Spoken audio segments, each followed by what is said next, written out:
Welcome back to Eugene, and here come the Bruins. UCLA running into a cauldron of noise on the road for the second time this season. Maybe not a lot of success against #1 teams in the AP as Oregon is tonight, but the Bruins can draw on this game earlier this season against Texas. The Horns were ranked 7th. Jonathan Franklin went for 118 yards in a score, and Kevin Prince, who will not play tonight, sealed the deal with the touchdown run. UCLA took advantage of 4 Texas turnovers, and they won it 34-12. Obviously, Oregon would like to avoid that fate, and head coach Chip Kelly's with Jen Brown. Coach, Oregon is ranked #1 in the AP polls for the first time in school's history. What's the vibe of the team right now, right before kickoff? Fired up. How can you be fired up with this atmosphere? It's awesome. How do you expect your team to handle the pressures moving forward, being the #1 team in the country? We say the same thing before we take the field in every game. Pressure is what you feel when you don't know what you're doing, and we don't feel pressure because we know what we're doing. All right, thanks, Coach. Nice job. Reese? Well, you bet they do, and so too does Rick Neuheisel in his 3rd season back at his alma mater as UCLA head coach, the MVP of the 1984 Rose Bowl, trying to rebuild a Bruin program and restock it with talent. And thus far, 3 games under 500 and 3-3, 1-2 in the conference this year. Bruins won the toss, and rather than deferring, wanted to make sure that high-powered Oregon offense did not get on the field. Part of the game plan for Neuheisel: eat the clock, shorten the game, and try to limit the number of plays the Ducks can get off. Oregon set to kick off. UCLA set to receive. And we are underway from Autzen. It is Damian Thigpen who'll take it in the end zone. Thigpen will be knocked down at about the 21-yard line, and the Bruins will put it in play first behind Richard Breho, a highly touted quarterback coming out of high school, Jess. Rick Neuheisel told us that he loves Breho's grit, and he says he's a winner. He said this environment tonight is not too big for his young quarterback. We're going to find out real quick. It won't be too big as long as that offensive line gives him time. That's the key to this whole football game, the O-line of UCLA. UCLA with a new pistol attack this season. Breho comes out throwing. First pass is complete. It's been a problem for UCLA completing passes, so they're off to a good start. How about the impact players? Running back Jonathan Franklin is the best player on offense for the Bruins. He's the first guy since Maurice Jones-Drew to have 3 consecutive games of over 100 yards rushing. These receivers have to work to help out their quarterback. Taylor Embry, he has 93 career receptions. Got to work hard tonight. And the Ducks defense is anchored by Casey Matthews of the great Football Matthews family. He's gained 6 turnovers this season. That is the most in the nation. Breho's first pass of the night complete to Embry, and it leaves UCLA with a 2nd and 1. Franklin flags flying all over the place, as Franklin got plenty for the first down. It's like a face mask. It'll probably go against the Ducks.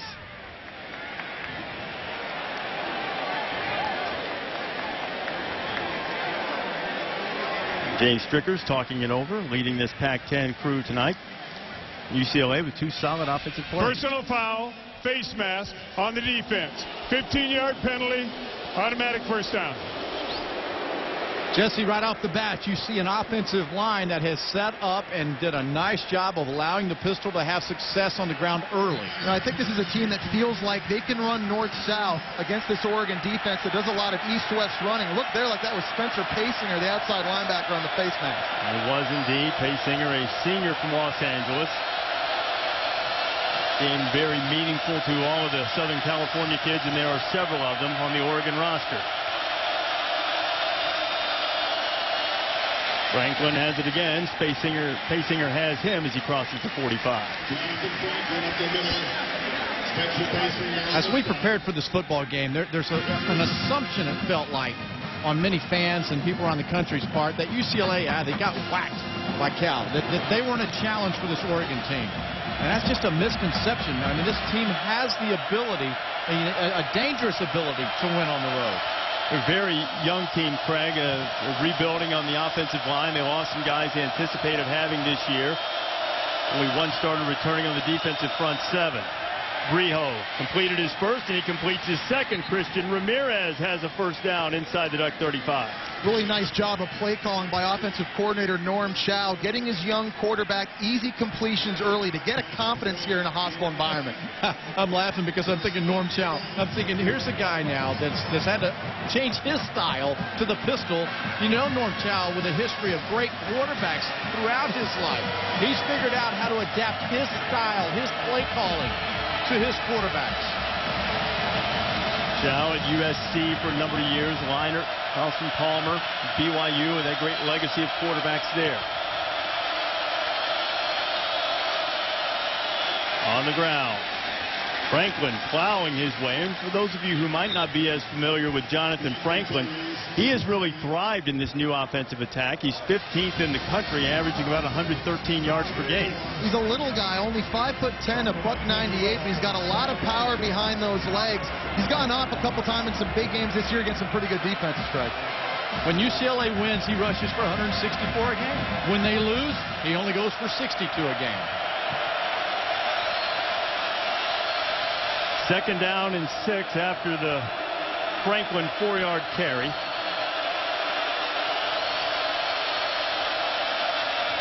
Jonathan has it again. Might have lost a half yard, and as you alluded to, Craig, Franklin has been a great indicator of UCLA's success this season in the 3 victories that the Bruins have, 2 of them against ranked opponents in Texas and Houston.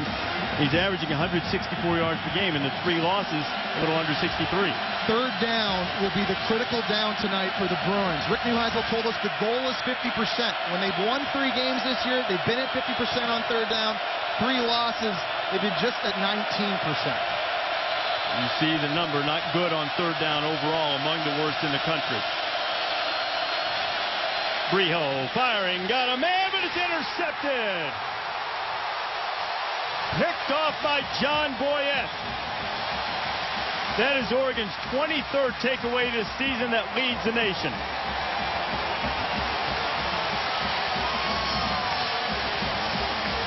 I think what you're going to see here is a safety playing back deep. Richard Brijo, not a lot of experience, just does not anticipate on the backside that safety that's going to come up, and the ball just took too long to get there. Yeah, I don't mind the decision so much by Richard Brijo as I do the throw. This needs to be a hard, straight ball. Remember, Oregon comes into this game with 22 takeaways. That's their 23rd. That's the most in the country. So the defense stopping the UCLA drive. Darren Thomas will throw. He's got his man, his tight end, David Paulson. Paulson across the 30, up close to the 35. A 24-yard pickup. Thomas operating this frenetically paced Duck offense.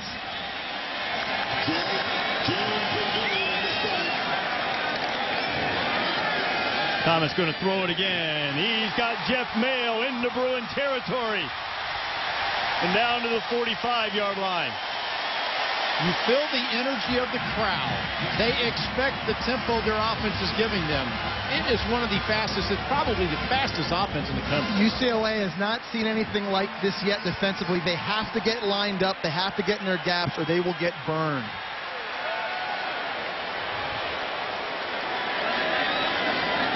Option. Josh Huff. Huff, who plays a little bit of receiver, a little bit of running back. Not much there against the Bruin D. How about the play calling by Chip Kelly early in this game, getting Darren Thomas involved, getting him comfortable, a couple play action looks, wide open receivers over the middle of the field. What's interesting about this offense, Chip Kelly might make a call, and you're thinking, okay, it's looking like it's a zone read, and all of a sudden they pull up, and they'll throw the ball deep because the safeties have come up to support run. You really can't pinpoint exactly what they're trying to do.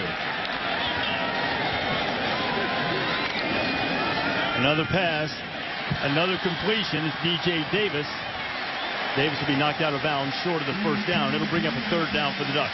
UCLA defensive coordinator Chuck Bullough told his team this week, one play and clear. Play, run back to the ball, forget it, because another one's coming right away. You see the play cards that Oregon holds up? Scott Van Pelt. That's VP. What do you think the signal is for VP? There's old Reese, RD. I actually had a conference with Darren Thomas. I know what my plays mean. All right. Thomas looking for that bubble screen, and Mayo, UCLA played that perfectly. Excellent job by the linebacker, Sean Westgate. Tony Dye was there as well, and a good stand for the Bruin defense. You say stand, but you know what? The way this offense is and where they are right now, they're going to go for it. Yeah, they're going to go for it, and so that's why you got to reload, because that's the mindset of a football defense, you know. But get back on the ball, they're going. 4th down and 6. Ducks are 7 for 11 on 4th down this season. Thomas. Wide open is LaMichael James. 1st down and more. James inside the 20. Touchdown saving tackle by Raheem Moore. How about the composure on this play by sophomore Darren Thomas? It's a big 4th down. He's not going to freak out when his 1st and 2nd reads aren't open. Doesn't run with it. Instead comes back to his 4th read. It's the running back on the swing. James has it again. That'll be a run, a backward pass. Either way, it's going forward now as LaMichael James pushes it closer to the Bruin goal line. Paulson getting a good block in front of him.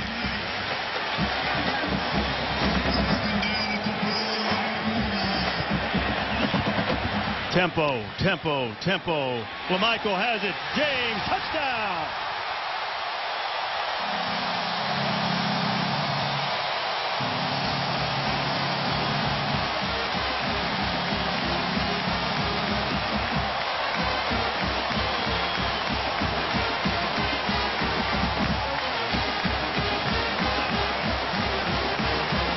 The motto is fast, hard, finish. Chip Kelly's Ducks did all 3. 8 plays, 90 yards in 4 seconds, less than 2 minutes. Capped off by the James touchdown run. We believe the referee Jay Strickers just said they're going to have a look at it to see if LaMichael got into the end zone. One thing we've seen all season with the fast-paced offense is when they get to the huddle or to the line without a huddle, many of them have mistakes. That doesn't happen with Oregon. They're able to get up there, snap it quick before the defense is ever set. He crosses. Oh, that's easily a touchdown. Yeah, that won't be long. But you know what I'm saying? How many times have we seen that? Fast-paced, fumble exchange, something goes wrong. And you can't overstate the stress that this style of offense puts on a defense, whether it's just getting lined up properly, playing fundamentally sound football, running sideline to sideline, tackling in space, and then getting back to focus again. It's too much. I'll ask you guys a question, just even from a... After further review, the play on the field is confirmed. Play results on a touchdown. The pace of this football team and their offense is so different. It feels different in an announce booth. I mean, you can't say that about any of the other teams we've covered. Don't see quite as much. You'll see it some, and not quite as much looking to the sideline for checks. A lot of times they just go ahead and run the play and keep it at the tempo. They want to wear down the other team. That's how many of the offensive guys we talked to this week said that they really thrive when they start hearing opposing defensive linemen start to say that they might lose pregame meal if they run another one at this pace.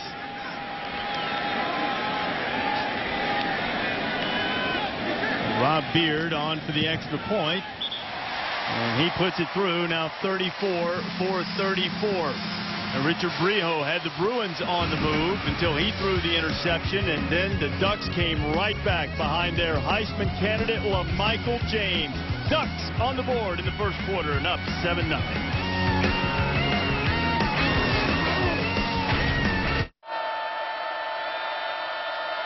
Back in Autzen Stadium, Ducks on the board quickly, and that is their custom 7-0. Over 9 minutes to go in the first quarter. LaMichael James with his 10th rushing touchdown of the year. Oregon doesn't take long. Another touchdown drive of less than 3 minutes. It is Damian Thigpen returning the kickoff. Thigpen had to fight for every yard, and he gets just across the 20-yard line. Richard Breho come out for his second series. He's making his second start tonight. Four-star quarterback coming out of high school. He needs to be very careful now. Young, inexperienced quarterback playing on the road in a hostile environment. Now you're down to the best scoring offense in the country. It's easy to want to throw a touchdown pass each and every throw. He's got to be careful, play within himself.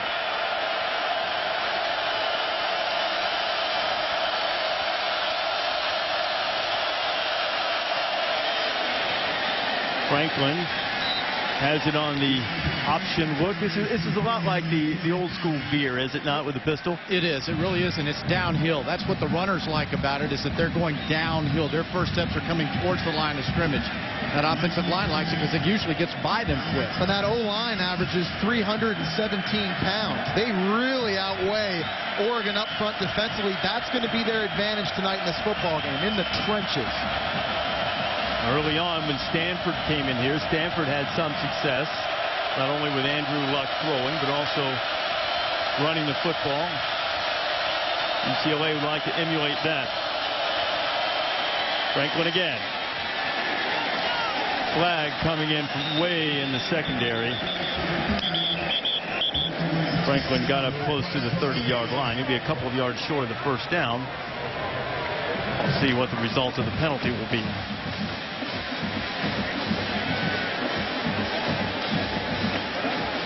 Much trouble as the Bruins have had passing. The one thing they can't afford is to go back. Personal foul, face mask on the defense. 15-yard penalty, automatic first down. They won't have to worry about it. Second face mask penalty on the Ducks in the first quarter. And a lot of times when you see these face masks, it's a result of a very shifty running back. Jonathan Franklin moving side to side, causing someone on defense to reach out and grab mask instead of block. Missing tackle. Because he's only 5'10". I mean, when you're reaching out at shoulder level, you're actually hitting him in the face. That's kind of another advantage you have of having a little back.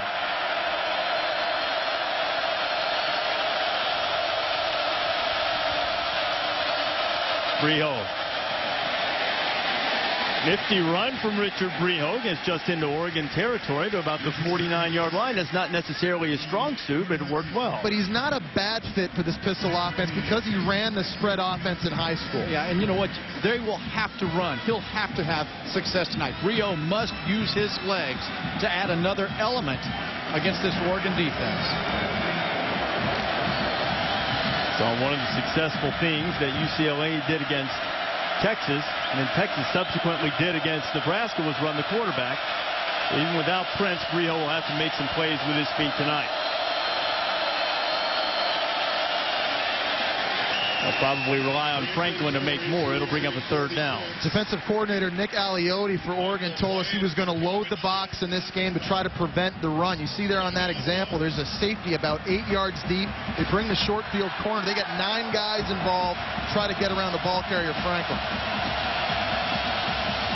Third down and 1 facing the Bruins, who would love to chew up the clock, keep this ground game going, and keep the Oregon offense off the field.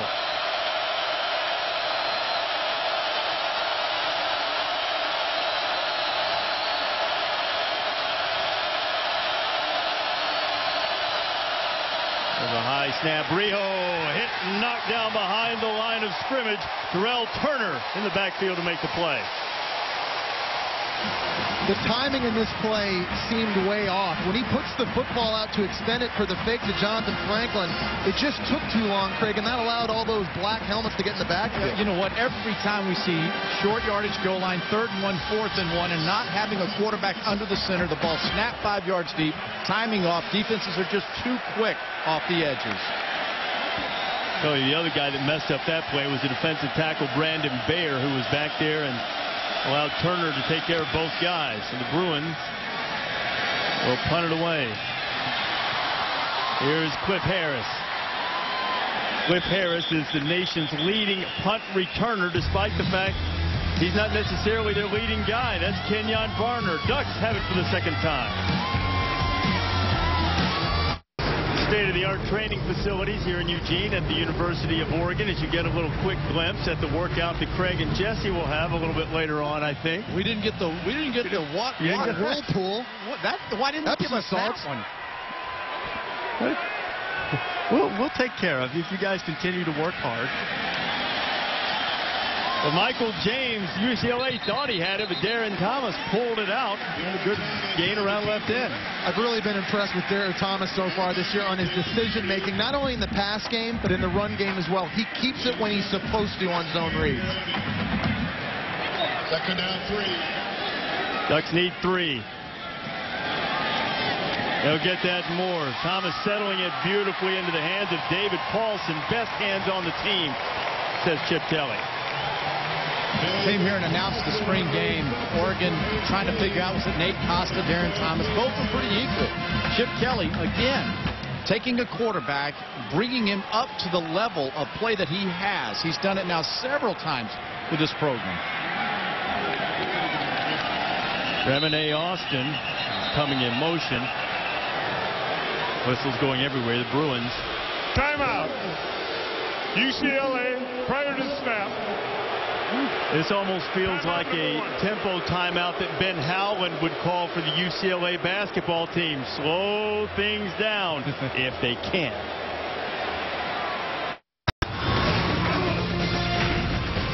I think that this look on the face of Chip Kelly would qualify as a look of bemusement after Rick Neuheisel's team called a timeout to try to get their defense in order against the quick-paced Oregon offense. Neuheisel less than happy. You know what Chip Kelly's saying right there? What's that? I got you right where I want you. Oregon players start talking about watching guys fake the cramps and so forth, and they know they have them. Timeouts potentially could serve to do that as well. You want to be right against this offense. Michael James knocked down by Reginald Stokes. I can assume now for a little bit what Neuheisel was telling his defense. Play hard. Do your job and play hard. Don't worry about someone else. Another quick snap. Gap. James into the secondary, and he's knocked down by Courtney Viney. This is a gap scheme offense. They try to get players out of position. There may not be a better running back in the country at finding the open lane than Michael James. We could show you a replay. We'd show you how they turned back block and absolutely walled off UCLA's defense. Darren Thomas. Plenty of time. Thomas throws another dart inside the 25. Catch there by Mail. The second time tonight we've seen Darren Thomas get through 3 progressions on the same pass play. He is dialed in. Here's the problem and the risk that you have if you dial up the blitz. If you lose gap responsibility, which is easy to do against this team here, you're burned immediately.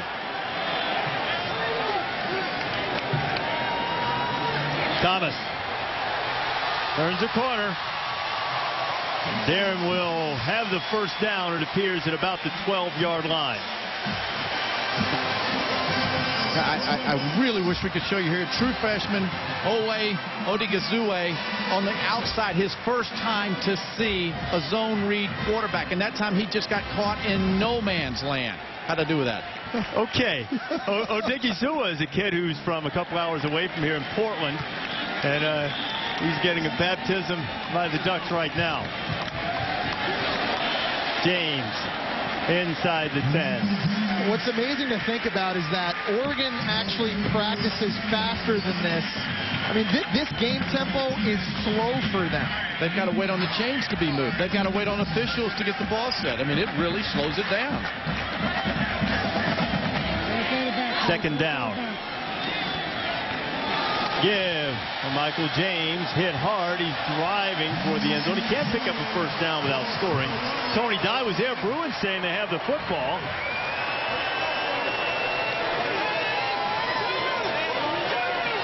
And James is still on the carpet. And the forward progress of James while he was kind of going through the air. What happened to the football while he was being carried along the way? Well, obviously, anytime you have a player of the caliber of Michael James down and what he means to the offense, it's reason for Oregon to hold its breath, but it's multiplied by the fact that Kenyon Barner is not playing tonight. He was hurt in the Washington State game. Let's see if we can ascertain whether he fumbled the ball before he went down.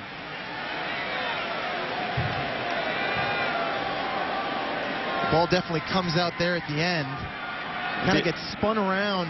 He's got it in his right hand. That's down. not a fumble. I think that's down. He's down. He is down. But like you said, Reese, the big concern here is Michael James, who's getting up. That's a great sign for this offense. Needing help off the field. James, anybody who carries the ball as much as he does, obviously a very tough competitor. He had a knee injury in the fall that they feared would be something that would keep him out for a significant period of time. But Michael was back in a couple of days. He's off to a great start tonight, 44 yards, and We'll get an update on him as soon as we can. Well, that means senior Remini Alston, number 5. He's got to take over the slack. Remini Alston's in the game now.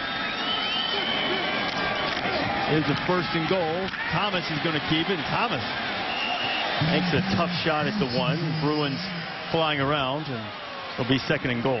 The thing that James does as a runner so well is when the gap is exposed on defense, he finds it. And these other runners might not be quite as good as him at that, but they're still dangerous because it's a spread out offense. Tons of depth, Craig. Alston, touchdown, Oregon.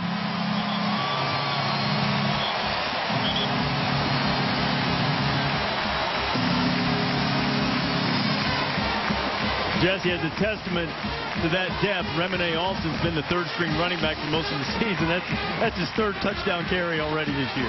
They get up early. They get up fast, believe me, because they've been blowing teams out. A lot of these backups and 3rd-stringers have seen a lot of action this year.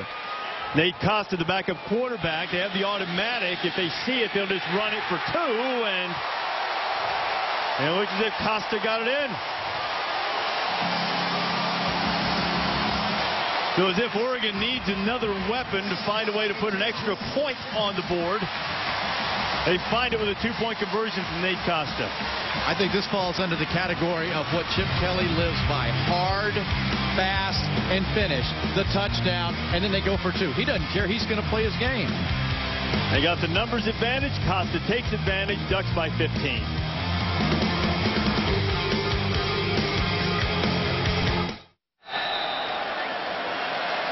Back at Autzen Stadium, Oregon's had it twice, scored 2 touchdowns, and up 15-0 on UCLA in the 1st quarter. Ducks about to kick it away again. Well, Michael James, the star running back, is injured close to the goal line. See if he is going to be available to return. The Bruins return the kickoff as Damian Thigpen. Thigpen a little crease. He gets across the 30-yard line as we check in with John Saunders. Well, Reese in the Sports Center right now, brought to you by Keystone Light. In the MLS, the Red Bulls can clinch the Eastern Conference with a win tonight against the New England Revolution. 17th minute, Dane Richards makes it a 1-0 game. That game is over on ESPN2. And the Phillies are leading the Giants 3-2. Of course, the Giants looking to close out that series tonight. Reese. All right, John, and the Bruins needing to put together a productive drive. They've moved the ball a little bit the first couple of times, but nothing to show for it yet as we check in with Jen Brown. Well, we saw Michael James come off the field. When they brought him over to the side, it looked like he was grabbing his left side just underneath his ribs. The trainers did a little bit of diagnostics test. They laid him down. Coach Kelly came over and said, "You okay? You okay?" Well, Michael said, "I'm all right." So he's back on the sideline standing up. We'll see if he goes in the next time they're on offense. All right, Jen, and Chip's custom is to play it very close to the windbreaker when it comes to releasing injury information.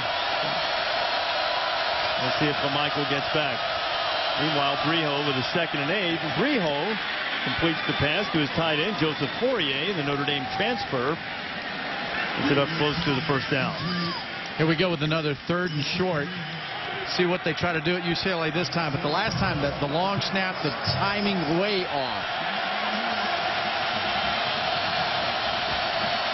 Franklin looks as if he'll have enough for the 1st down. That was a big-time conversion there by UCLA. I know it's early. They're only down 15-0, but this pistol offense is not conducive to playing catch-up. This game starts getting out of hand early.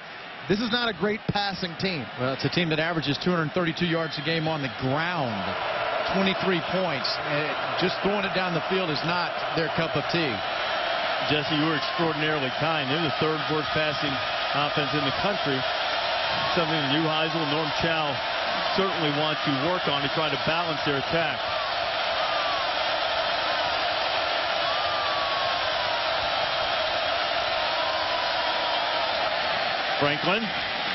Franklin into the secondary, and he's close to another 1st down for UCLA.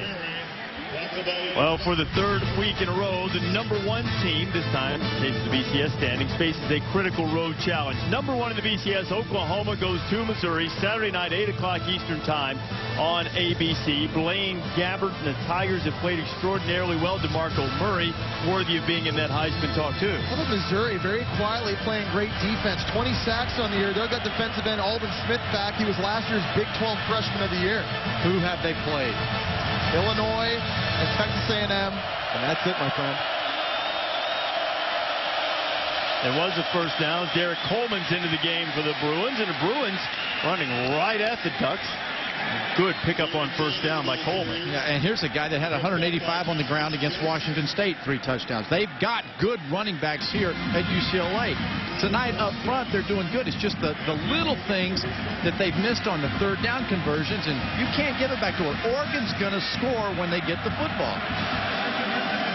Well, Coleman's a guy who averages 7.5 yards per carry. That is just slightly ahead of Michael James, his 10th best in the country. Derek's still in there as the running back in the pistol offense. Coleman has it again. Coleman's got room. Plowing over Ducks.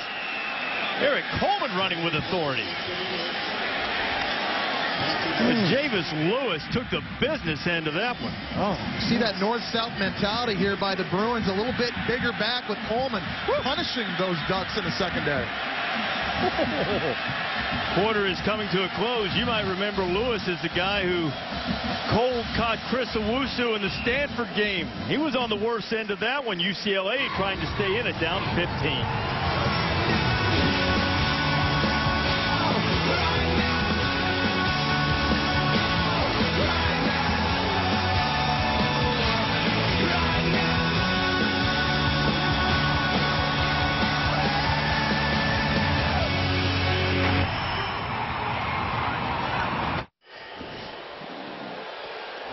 Second quarter about to start in Eugene. #1 team in the land, according to the polls. The Oregon Ducks, second in the BCS. On top of UCLA, 15-0. Ducks have had it twice, scored twice, much to the delight of the Hello Yellow crowd. Crowd urged to wear yellow tonight in Autzen Stadium. Reese Davis, Craig James, Jesse Palmer, and Jen Brown. Glad to have you with us on Thursday night as the Bruins are on the move. 3 consecutive runs of at least 10 yards for UCLA's Derek Coleman. And Coleman has it again, and he is plowing through Ducks. Well, in the pistol offense, they don't telegraph where they're going to run the football because the back isn't offset. He can go right, left, or right up the middle.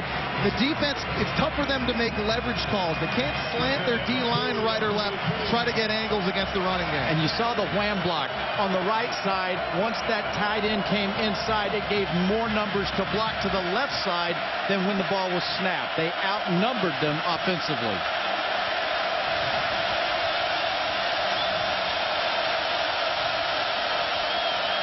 Getting noisy in the red zone. Bobbled snap, but Coleman saved it after Brijo couldn't handle it.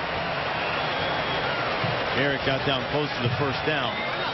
Here's UCLA once again down in the red zone. It is absolutely critical. We're able to come away with points here. They got very lucky on a bobbled snap. Just kind of falls in the hands of running back Coleman. He's able to fall forward. Still third and short. You know what, Jesse? I've seen a couple of snaps now tonight that have been just up a little bit, taking the quarterback's rhythm away from where he wants to be.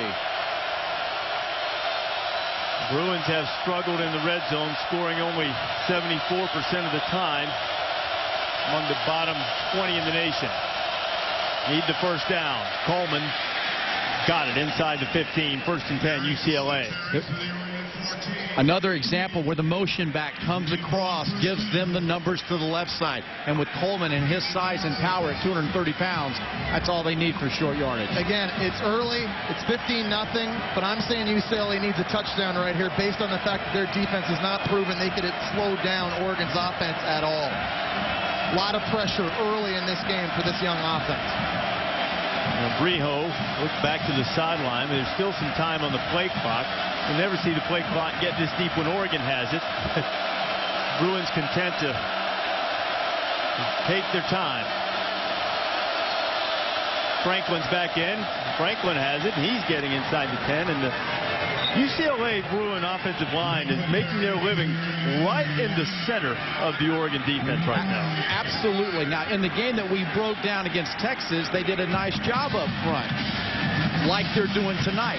In their big blowout and rushing defeat against Cal, Cal's defensive line owned them. But Texas, like Oregon defensively, is built to stop spread offenses. They're finesse, and that's the advantage this tough UCLA running game has. 2nd and 5. Bruins inside the Oregon 10. Franklin hesitates momentarily, and he'll bring up 3rd down. Norm Trout's going to have to, at some point, get outside the tackle box and put the pressure on his quarterback and have confidence in Richard Breho to make a play outside. Norm Chow is excellent at adding the wrinkle to the play. He could be setting them up for some play action, get Richard Breho to the perimeter of the football field, run-pass option here, but I still think this is 4-down territory. Oh, I agree with that 100%. 10 of the last 11 plays have been runs.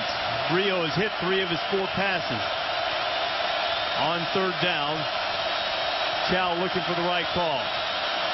It'll be a run, and Franklin won't get there.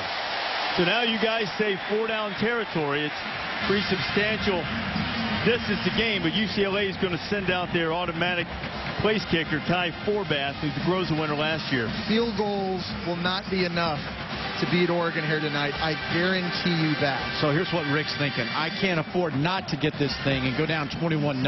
I've got to get some points on the board psychologically for my football team. Maybe the distance that they have to go to for the 4th down. Pretty sizable chunk. So Forbath, who's hit 8 out of 10, puts his foot to it. There's not a guy in college football more automatic than him. Bruins on the board, 15-3. Ducks will get it back. Back here in Eugene, let's take a look at tonight's Intelligent Move, brought to you by Mercedes-Benz.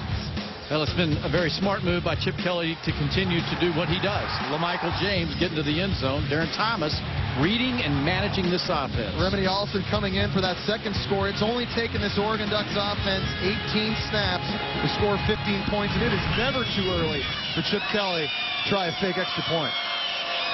So the Ducks have a 15-3 lead. UCLA scoring on Ty Forbath's 81st career field goal, just 6 short the NCAA record. As you have a look at LaMichael James, who left on the last series with an injury, as Jen Brown reported, his hip and rib area. Told Chip Kelly was okay. We'll see if LaMichael returns. Josh Huff returning the kickoff for the Ducks. Freshman with great speed. His head spun around a little bit, too. I think they're going to get the Bruins for a face mask. I mean, Derek Coleman, who's done such a good job running the football in the UCLA offense, working on special teams. I've gotten a handful of the helmet. Personal foul, face mask on the defense. 15-yard penalty, 1st down. It's the 3rd face mask penalty of the night, but the first 2 have been against Oregon. Bad enough to have to just kick off to this offense, but how about that face mask, 15-yarder, and now all of a sudden the Ducks start their 3rd drive from midfield. If you're UCLA, you have to at least match somewhat and score somewhat offensively, and you've got to neutralize the special teams. They cannot lose that phase. James is back in. Is he ever? LaMichael James. I think they just aggravated him.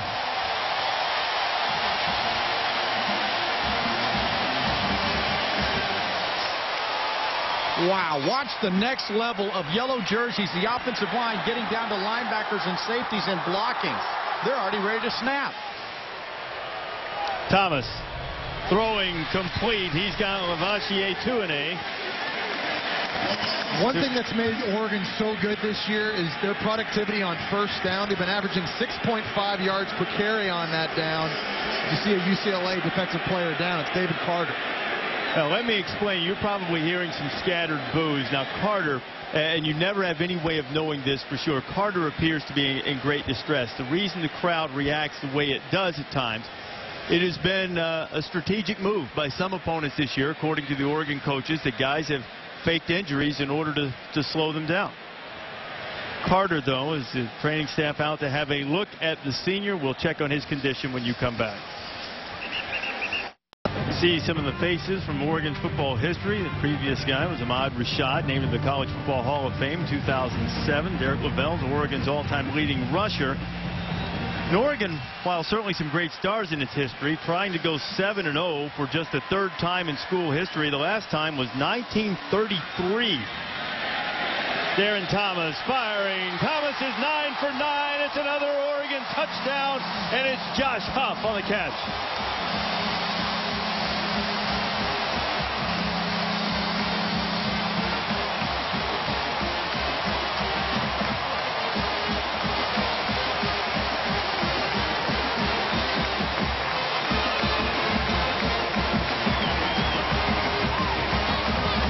Gentlemen, I don't think the Bruins are playing that badly, and they're still getting steamrolled.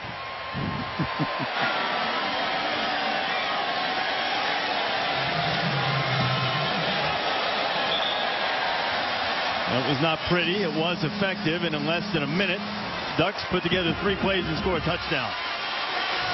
Well, they're going to get a great clear-out route here on this touchdown pass. It's going to isolate the true freshman, Josh Huff. He's at the top of the screen, number 4. He's just going to run into the middle of the field. And there are absolutely no white jerseys. This is an easy read for Darren Thomas. And again, Craig, no pressure on the quarterback. We'll see Huff at the top of the screen right here. He's just going to run up, work his way in the middle. Zero presence from UCLA. That's very simple. You know, I was watching the offensive line and saw where they tried a little 4-man crossing stunt up front. But again, this Oregon offensive line that's given up only 2 sacks on the season, giving Thomas plenty of time to throw the football. And when you have someone as fast and as explosive as Josh Huff, he's going to find that hole and that void in the defense. You guys know how Chip Kelly told us he didn't like to waste time. He has shorter meetings, shorter practices, just wants to be efficient. Is 22 points on 21 plays efficient? They had a string early in the season when they had scored a point a minute. Now they're doing a little better than a point a play. 22-3 early in the second quarter, and UCLA desperately needs a touchdown drive. Big pin. Not going to make it to the 20.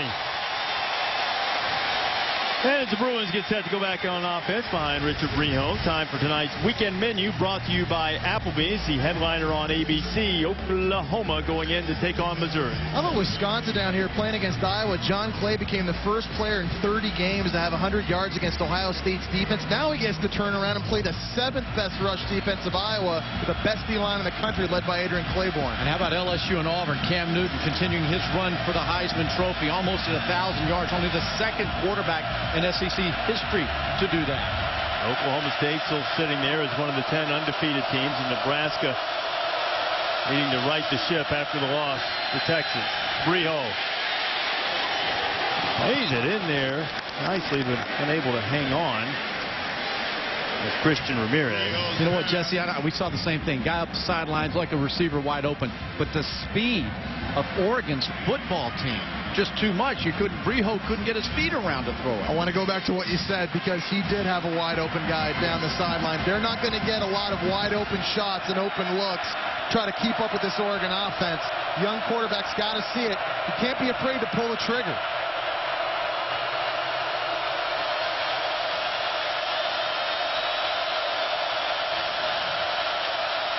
Second and 10 facing Breho.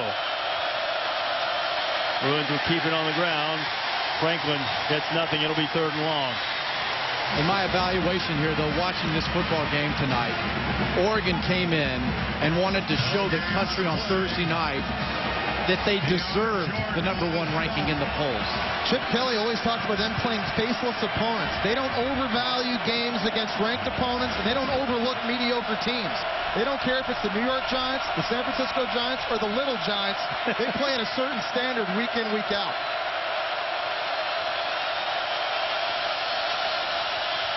Standard to be as good as they possibly can be. Pressure on Breho. He gets it away to his back. Franklin's got the first down and more. A good call by Norm Chow to keep UCLA from having to punt the football away.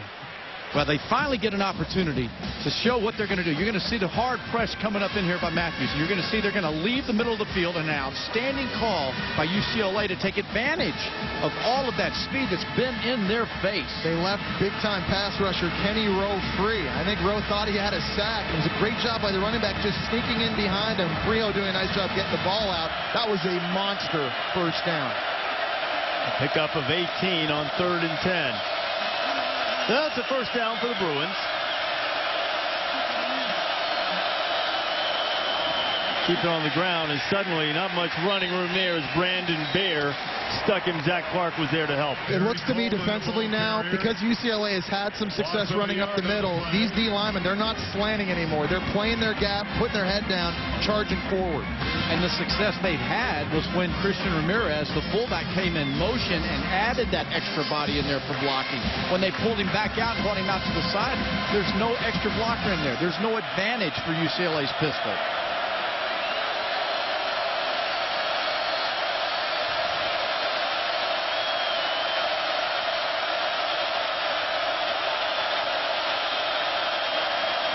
Option.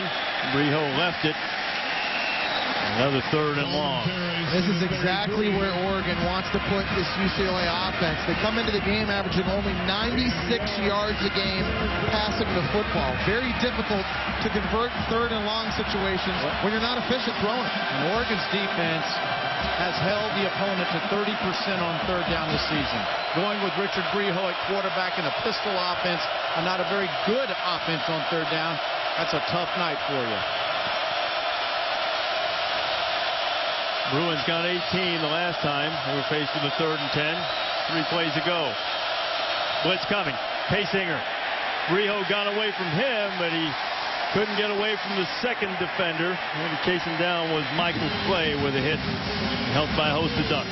And now they're going to come with pressure again on 3rd down. You're going to see it coming from the inside. Right here, they're coming. They're going to try to get inside, and they do. They're just more bodies than they have to block, and Brio's not quick enough to pull up and throw the ball to his hot route.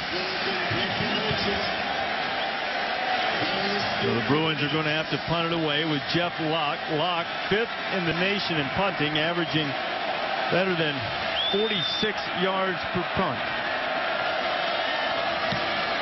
Left footer. That's away one. Going to drive Harris inside the 15. A little trickeration back to Josh Huff.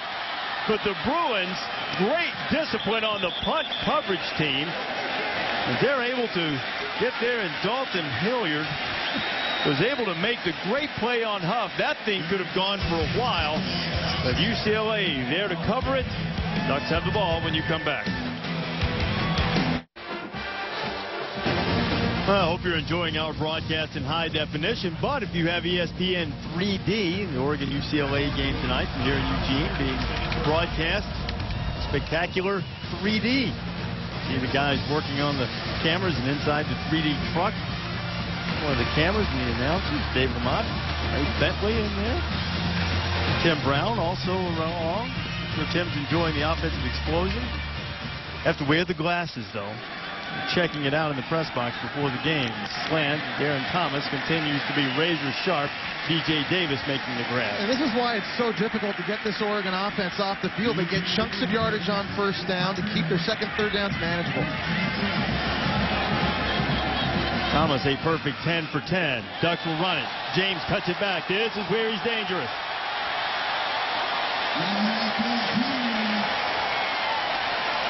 Tony Dye able to get a hold of him along with Andrew Abbott. The Ducks on the move again. There was 33 seconds on the play clock when they snapped that last ball. And they lost gap responsibility on the defense. What did Michael James do? Found the hole. James taking a break. Leaving right up the middle.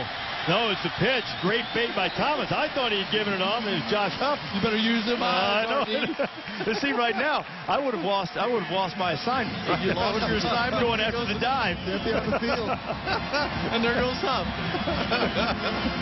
Oh man, look what they're doing on 1st down, guys. Well, and that's the difference. Again, they just stay on the field. That is the critical down if you're UCLA's defense tonight.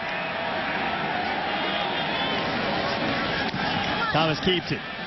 Takes a hit, completes it. He's 11 for 11. Jeff Mayle with another catch. It doesn't matter what they're doing. If it's zone read, if it's option, if it's play action pass downfield, everything's working right now for Oregon. Just can't say enough about Chip Kelly and what he has done. Came completely off the radar to Oregon from New Hampshire as a coordinator and has put together a football team that is phenomenal.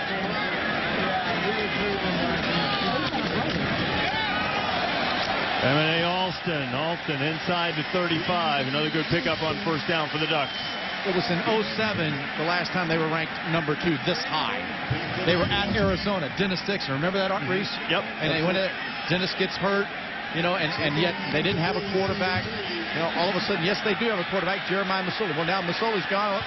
Darren Thomas. I mean, Chip Kelly just has a magical touch about offenses and quarterbacks. And if not for a couple of knee injuries during his career, Nate Costa might well have had that quarterback job right after Dennis Dixon. He's the backup now. Thomas firing for the end zone, looking for Paulson, and maybe couldn't pull it in. First incomplete pass of the night for Darren Thomas. It really looks like on this drive, Oregon's able to take advantage of the youth and inexperience up front for UCLA. They got 2 freshmen playing defensive end. They're not staying in their gaps. They're not getting pressure on the quarterback. And now UCLA having more issues substituting defenders here on this drive. Ducks send a receiver off. Their time the play clock is actually getting down to about 15. Just their second, third down of the night. Had 1 fourth down as well. Boy, Thomas took a hit. They're going to get a roughing the passer call.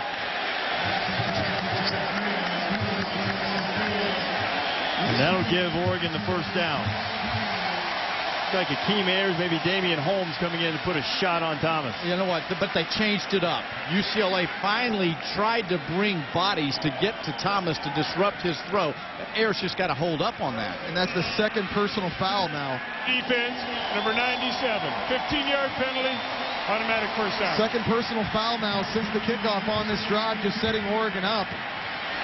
You can't help them score points. They do that on their own. Trying to go hard and get some heat on the Oregon quarterback, and Holmes was a little overzealous. So it's 1st and 10. Thomas gets hit again. He got hit again by Holmes. He was getting some pressure. One of the things Chip Kelly really likes about Darren Thomas, and he's shown his team several times when he shows the courageous plays, he'll stand in and take a hit and deliver the football. He talks about his focus looking downfield. He's never worried about the bodies flying around him. He's not a very thick guy, only 212 pounds, but he can stay in there tough.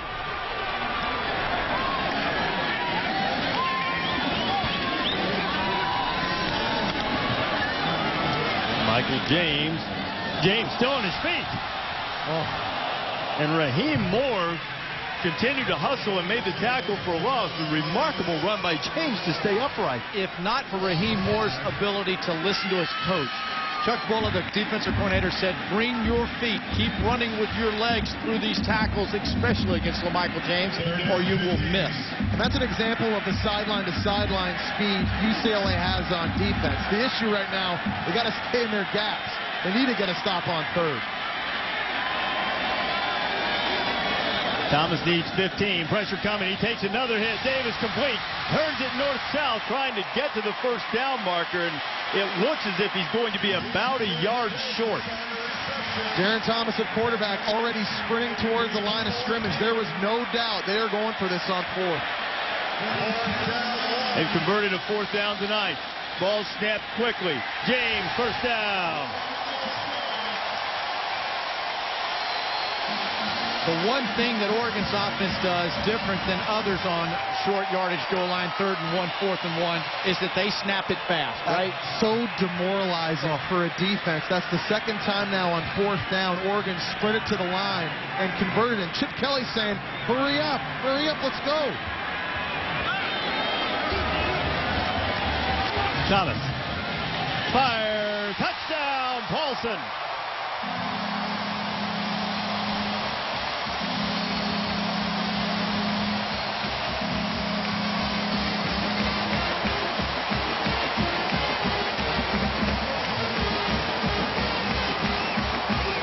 Well, from the looks of things tonight, here at the Big O, it is Duck season. Oregon laying a whipping in the first half on UCLA. Extra point about to make it 29-3.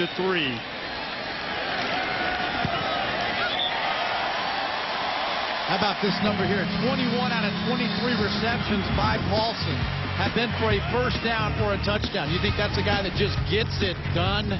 He is the guy that the Oregon coaches will tell you have the best hands on the team. He had to go get a low one, and the Ducks are up by 26.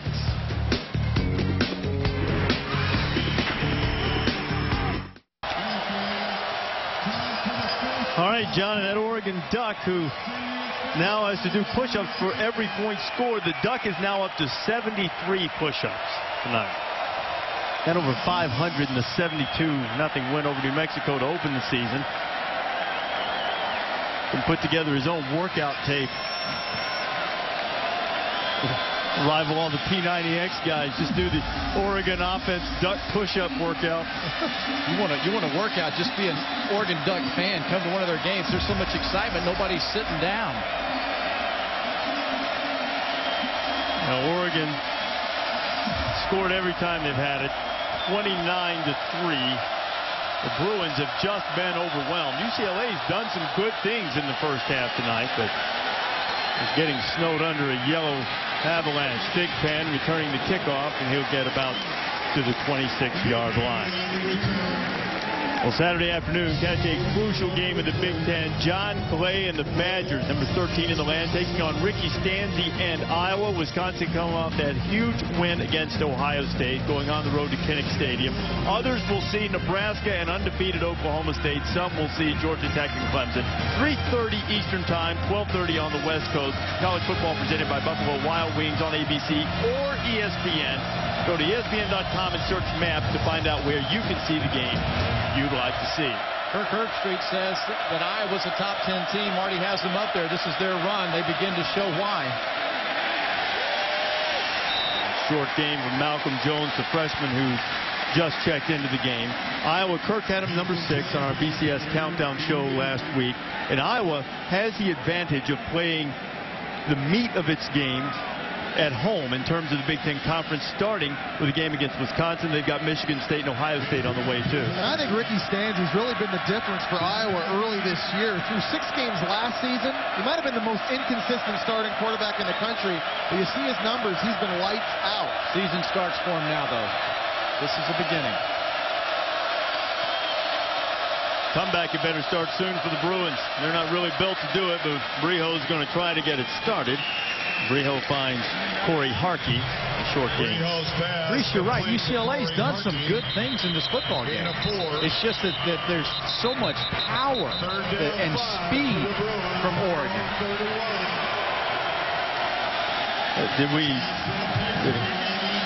University of Oregon, timeout number 1.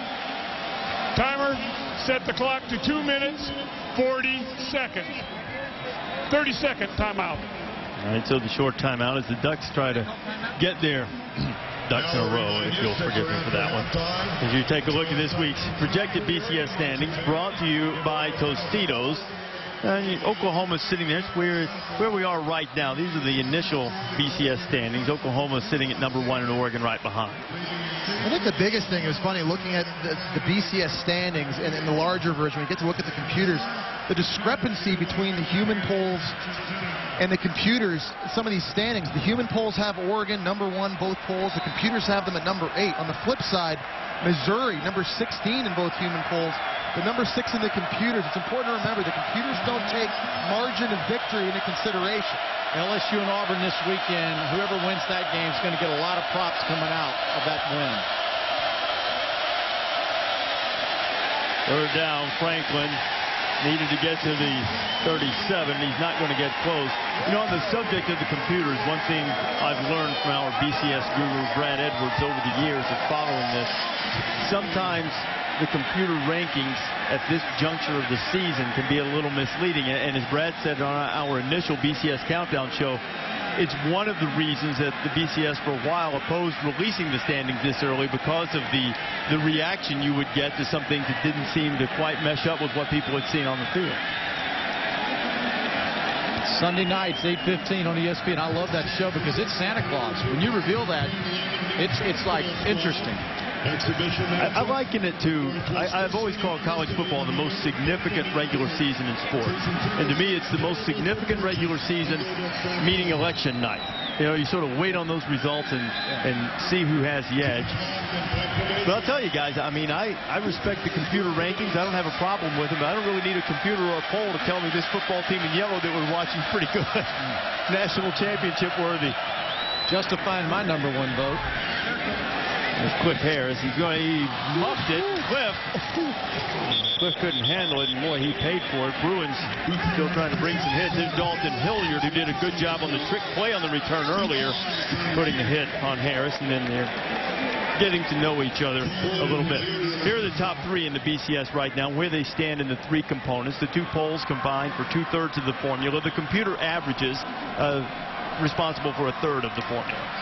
Yeah, that 7 there at Boise State on the computer average. And I think what's going to happen here as you start getting into conference play and those automatic qualifiers and the conference strength that they have, it's going to really prop up some of the schools that are below Boise State. Well, if you want to have an advantage somewhere, it would be in the polls as opposed to the computer, and that's where Oregon has advantage now. There, and Thomas kept it. Thomas still on his feet. He's got a first down, and he'll dance out of bounds at the 45. The problem is, with UCLA going 3 and out, that gave the football back to Oregon with over 2.5 minutes left, which is just an eternity for this offense to score. That's like a minute and a half more than they needed. Yeah. And you saw Chip Kelly call timeout. Chip Kelly wants to execute. He wants to score. Hard, fast, finish. After the 22-yard run, Thomas threads the needle. Beautifully thrown ball to 2-8. Coming into this game, Darren Thomas struggled in a straight drop-back passing game when he didn't have play action. But tonight, he's made some beautiful throws vertically downfield. You know what? This is such an improved quarterback from the spring when he was competing with Nate Costa. The confidence he has. He just looks like this is his football team. He knows where to go with the football. He's not making poor decisions. 22-yard run, a 22-yard pass. What does Thomas have in store? Mayo, first down.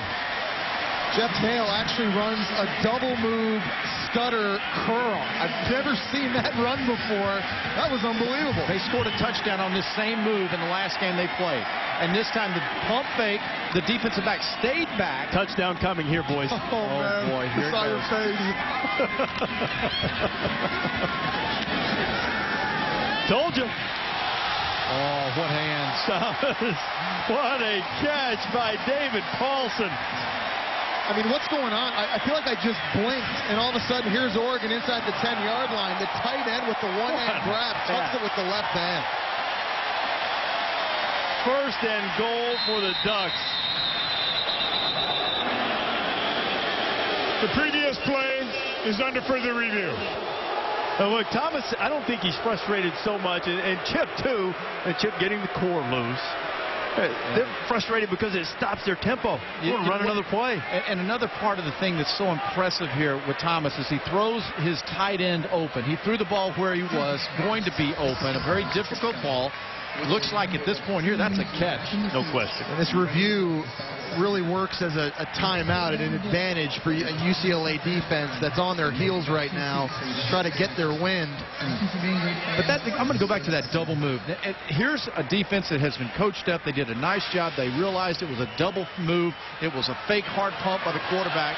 And instead of the receiver continuing on his route, he breaks it off. And Thomas knew exactly what was going to be done by Jeff Mayo. You know, this UCLA defense gave up 304 rushing yards 2 weeks ago against Cal. And a lot of the players questioned their own intensity in that football game. I don't think the intensity's been the problem tonight for UCLA. They're just getting out-schemed, and they're just simply getting beat. Assuming this pass and catch stands, Aaron Thomas tonight, 16 of 18, 220 yards and 2 scores. A lot of people questioned whether or not he should have been the starter this year. After further review, the ruling on the field stands. Oregon ball, first down and goal. Again, there's no indisputable video evidence to overturn the call on the field. Jesse, I did the spring game out here. Nate Costa, and he's a good player. Yeah, he's a good player. Absolutely. And they were both competing, and they were just neck and neck, and Chip decided to go with Darren Thomas. But, I mean, Costa's a good player. Yeah. The Bruins have been torched on pass defense previously this spring. Thomas, end zone, incomplete. UCLA tried to change it up that time. They tried to bring the blitz, and this Oregon offensive line that's given up 2 sacks on the season picks them up. They're just not letting them get to Thomas. They're giving up a sack once every 89 pass attempts. You'd like that, wouldn't you? Think about that. I love that. You kidding me? Great offense to play in. Michael James, one of the few Oregon plays tonight that hasn't worked. Crowd reacting as Cassius Marsh sort of put the finishing touch on Michael, not patting him on the back. Hey, look, when the whistle stops, you want to stop playing, but the way he breaks tackles, you better get him on the ground. Yeah, you know what? You can't really fault the guy, can you, Reese? No. For having extra effort, it's hard to get a guy down like Michael James. Cassius Marsh, the true freshman defensive tackle. Last thing you want to do is get LaMichael James very upset. I think if you're UCLA, you're hoping to go back to the Reese Davis board. Hey, it was a first down inside the 10, mister. Thomas thrown to the end zone. You see what happened? They went to the Burger King board that time. Steve Sloan applying the pressure. I believe College Game Day is working on a feature that they're going to run at some point on the unique signaling system that Oregon has. Did you ever think growing up that you'd be on at an Oregon football game, you'd be on their board? No, I can assure you that I never imagined that. And that's a win for UCLA's defense, guys. Oh, yeah. As weird as it is to say that, letting them march down the field here in 2 minutes, that's a win. A field goal against this offense is a win. First stop. Bob Beard puts it up, puts it through, and with that, Chip Kelly arrived as offensive coordinator in 2007. This, the most points Oregon has ever scored against UCLA since that span, 2007, 32-3. Now is the lead. Sitting first and second in the chase standings, Jimmy Johnson and Denny Hamlin head to historic Martinsville Speedway, where they've combined to win the last 8 races. Stakes are higher now as they try to continue their mastery of the track in pursuit of a Sprint Cup title. The chase for the NASCAR Sprint Cup continues at Martinsville Sunday, 1 o'clock Eastern on ESPN. As you see where they stand, Johnson going for 5 in a row, Hamlin within 41 points, Harvick and Gordon still with a puncher's chance. And the Duck's going to have to push out some more, 32 more. I think the Duck realizes this could be a big night. He's going halfsies on the push-up. I'm not sure the tail feather is sinking quite as low as you'd like either. Getting a little surf action and 42 seconds left. Now, you're UCLA. I've got to think you have nothing to lose. But you really don't want to go in. You don't want to turn it over. I mean, this is a difficult situation of what to do offensively when the Bruins get it back. I tell you what's interesting about this game is we're observing one heck of a powerful football team to see how much that damage they can do. Big Ten on the return for UCLA. Damian doesn't quite make it to the 25. Now, Michael James, this is a Thursday night stage for him in terms of getting some Heisman voters on his side potentially. Well, and this offense has had tremendous balance so far in this first half, and they've been very wise to get their best player offensively involved, both running the football and catching the football. And he's only 23 yards away from having another 100-yard game, which would give him 14 on his career, tying Jonathan Stewart in a brief career. How much success this guy has had is just remarkable. Top 6 all-time rushers, and certainly on his way to a Heisman-worthy, at least a Heisman-contending season. Bruins will keep it on the ground with Jonathan Franklin. Well, and that just proves to you how much confidence UCLA and their coaching staff have throwing the football right now. Really nothing to lose. 2 timeouts remaining.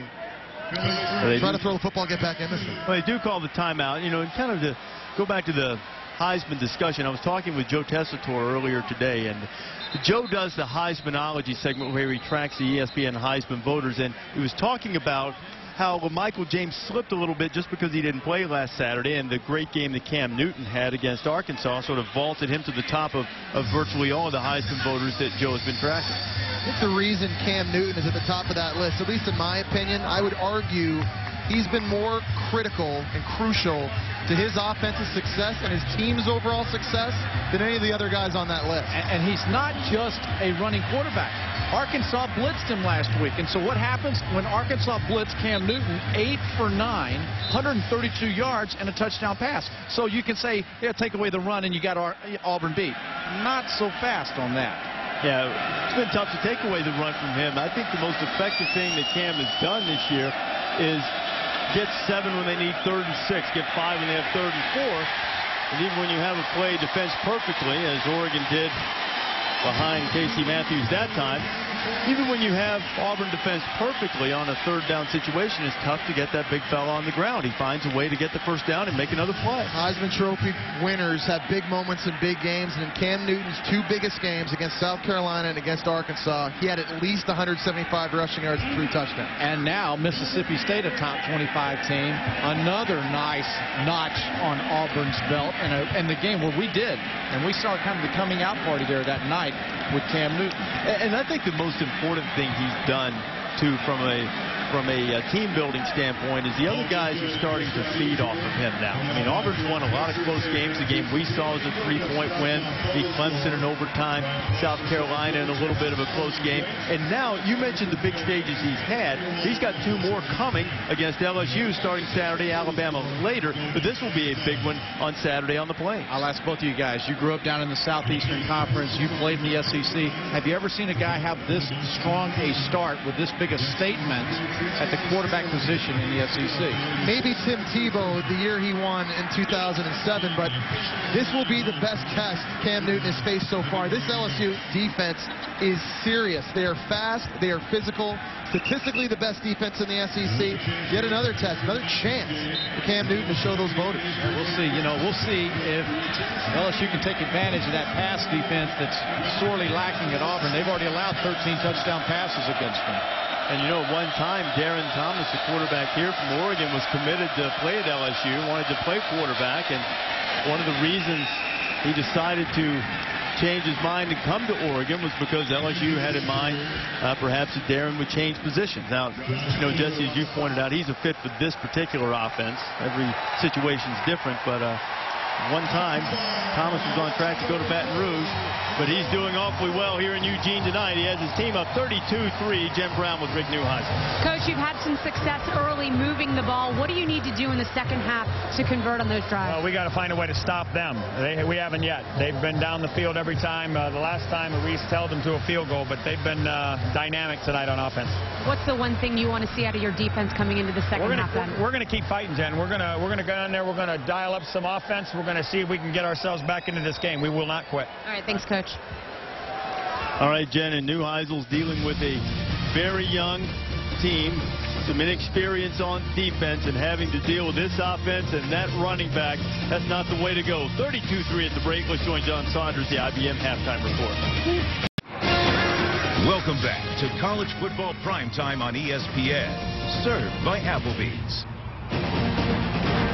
Impressive does not do it justice, and UCLA, to their never-ending credit, is actually returning to the field for the second half after Oregon dropped 32 on them in the first half. 32-3, Ducks on top of the Bruins.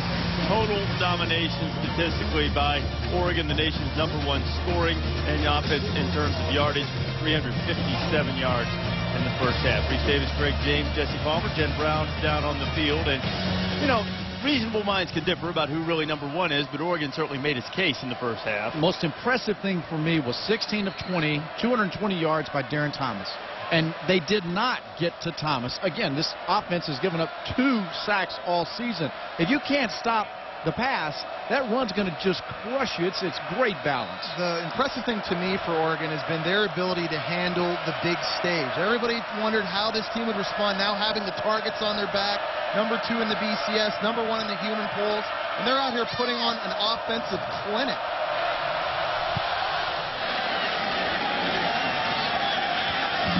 Second half is underway. Josh Huff returning the kickoff. Huff's got great speed. He's tripped up just across the 30 as we take a look at our coaching adjustment brought to you by the Home Depot. Well, if you're wanting to get in the coaching business, go ahead and go to Home Depot and find this offense right here. This is going to be called give and take. You give it this time to LaMichael James. The next time you take it from him, because that's what the read told you to do.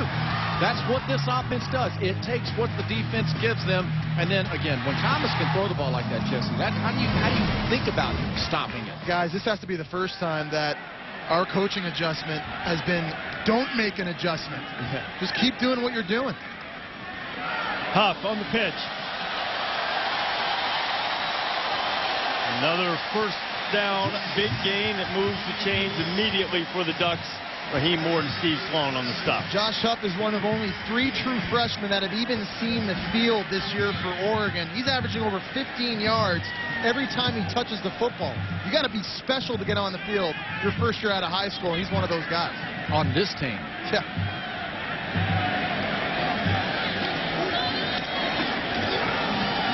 James with his first carry of the second half. And LaMichael gets it down to the 45-yard line as we check in with Jen Brown. You guys are just talking about no adjustments from Kelly, but actually I talked to him coming out of the half, and he says, believe this, they're actually holding the ball longer than he would like. He thinks Thomas needs to get the ball out quicker, so that's his adjustment coming out of the half. Jen, Jesse mentioned he'd been able to go to his second or third read. Rolling to his left, another completion. Now 17 of 21. Lavachier 2 and 8. The coverage was by Raheem Moore. This is easily the best I've ever seen Darren Thomas throw the football. Whether it's been in the pocket, whether he's getting on the perimeter. I wonder what the Lee Corso play is. The Lee Corso, Carl the groundskeeper combination play. That I would say with Carl the groundskeeper, it has to be explosive. It's lucky they're not going against Minnesota when Carl the groundskeeper shows up. He did not have an affinity for Gophers. Well, this UCLA football team would like to find a groundskeeper. They'd like to find someone with a photograph they could borrow to stop Oregon's offense. I mean, when you look at what they've done, 21 of those 42 plays, and they just get it going. They don't let you breathe. And Kelly won't be satisfied. I mean, you cannot count the number of times he screams tempo at practice. Thomas got him in. Paulson couldn't hold it. And David Paulson with those great hands has made some fine catches tonight. Couldn't haul that one in. And there's just no pressure on Thomas. And this ball, the throw, what a fantastic. David Paulson got away with a one-handed catch earlier in the game. That's one he needs to get 2 hands up to secure the catch. Can't get cocky. Did the guy not have his arm holding it down a little bit? Looks as if he could have. This is the only thing the Ducks didn't do in the first half, convert a third down. Oh, well, so much for that. Now they've done that, too. On the previous play, the pass play, the defensive line just stayed their ground. They did not rush. That time they said, let's go rush him. They lost containment. Oh, there he is. Reese Davis back up. RD, pressure's on you, buddy. I don't know. Hey, you know what? Chip Kelly said it. Pressure is what you feel when you don't know what you're doing. Well, I see your wife infiltrated Oregon. They've got War Eagle. Thomas. He was throwing to Paulson on the side, and it was almost intercepted by Tony Dodd. This is one of the first times we've seen UCLA able to get pressure directly into Darren Thomas's face. He does a nice job staying in the pocket, try to deliver the football downfield, throws it behind Paulson a little bit, almost picked. That was the Reese Davis play, by the way, almost picked. You wait, I'll get you back.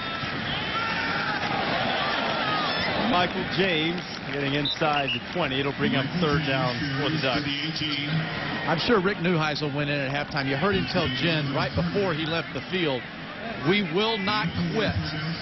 And Rick had a focus about him and a seriousness coming into this game. He knew he was playing a great football team. You could feel it. You could see it. He's looking for effort from his football team. Thomas on third down is complete. Davis has it. Pushed out of bounds. Looks as if he'll have enough for the first down. When Rick Neuheisel told us that they played Oregon very tough the last 2 times they played. He thought they matched up. He thought they were motivated to come in here tonight. I don't think he anticipated this game getting out of hand like it has so far. James inside the 5. I talked to Rick on the field before the game, and he said, "We're here to play. We're ready." It sounds like one of those coaches' cliches, but this is a team that has some ability, but it's also a team that has a lot of experience in the front inexperience, I should say, in the front 7 on defense. The offensive line's been rebuilt. They're using a new offensive system. I'm not trying to make excuses for it, but it's real. There's not an excuse. That's reality. They're going against the juggernaut right now. Thomas, end zone, touchdown. Jeff Mayle delivers again.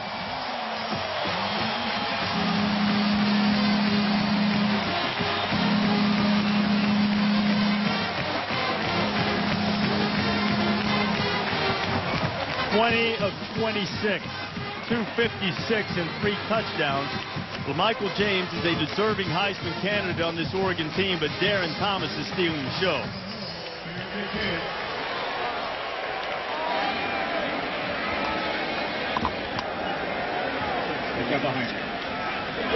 Bob Beard on for the extra point.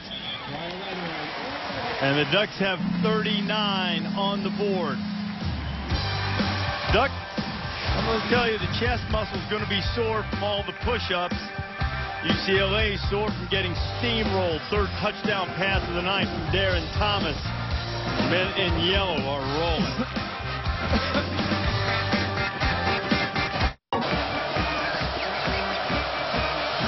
Rain is starting to fall in Autzen Stadium. It is falling just about as quickly as the Ducks are scoring points. 39-3. Oregon has scored on all 6 possessions tonight. 5 touchdowns and a field goal. 5 touchdowns by 5 different players, and the Bruins trying to get it back. Damian Thigpen returning to kickoff. Now the Ducks are swarming on special teams. Let's check in with John Saunders back in the studio.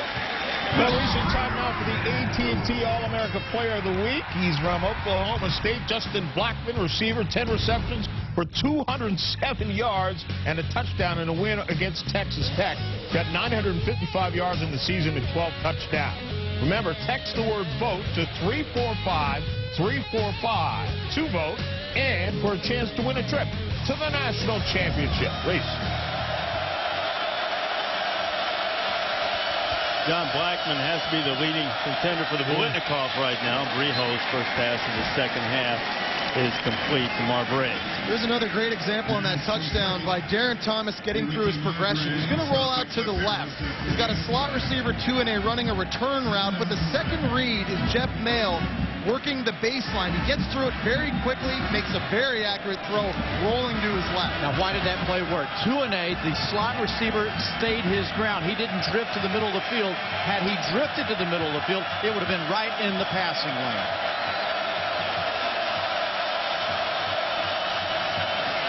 Jonathan Franklin is drilled. Josh Perdue sticking his face in the fan. You know, but that's the precision of this Oregon football team. It's offense, defense, special teams. But just the fact, like that 2-A, doing his job, and if it's there, they'll throw it to you, and if it's not, don't get in somebody else's passing lane. Very well coached up. Everybody on the same page. 5 touchdowns by 5 different players tonight for Oregon. 3rd down and 4, and if the Bruins can't pick this up, they're going to have to deal with that Duck offense again.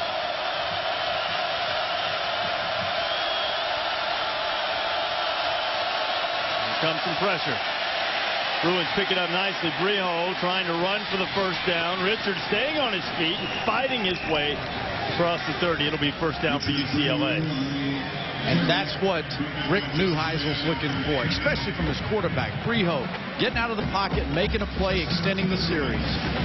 Coach Neuheisel said he's looking from his quarterbacks this year to have consistency, leadership, and management. And after starter Kevin Prince had struggled throughout most of the first half, he's told his quarterbacks it's a competition, and it's open. Richard Breho trying to make a statement, try to strangle and take hold of that job. Prince injured, not dressing tonight. He's had a knee problem for much of the season. It's cost him a lot of practice time. Breho avoids a couple of duck rushes, but can't avoid Spencer Paysinger. You know what that does, Jesse, as a player? If you know the competition's open and Breho's out there and he's got his chance, it's good. It's contagious for the whole team. It makes both guys work harder. I'd say the one thing I'm seeing tonight from Richard Breho, you can see he's not as dialed in with pass protection. There's been a lot of black helmets running at him free. He hasn't been looking at hot or sight adjustment throws. He's learning as he goes. He's inexperienced. He's getting this experience firsthand tonight. You know, to look at Prince on the sidelines, I said he wasn't dressed. It's what we've been told, but he is not going to play tonight with that knee at all. Franklin bursts into the secondary. First down for the Bruins up to midfield. Well, just got this one off, and it's kind of awkward when it takes the play clock down to 1 second in this ball game. But that's the right call he made that time, Jesse, at the line of scrimmage to get him in that play. That's one thing Richard Breho was telling us. Playing quarterback in the pistol offense, unlike in the West Coast offense, you have to make a check and a decision every single play. Not just throwing the football, but in the running game as well. It forces you to be sharp every single snap.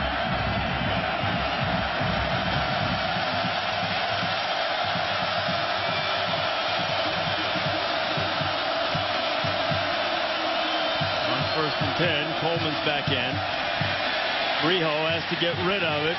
Heaves it up. The flag flying. Taylor Embry was out there. Jerry Johnson was also out there. They threw it from the direction of where Johnson was coming into the pattern, short of Embry.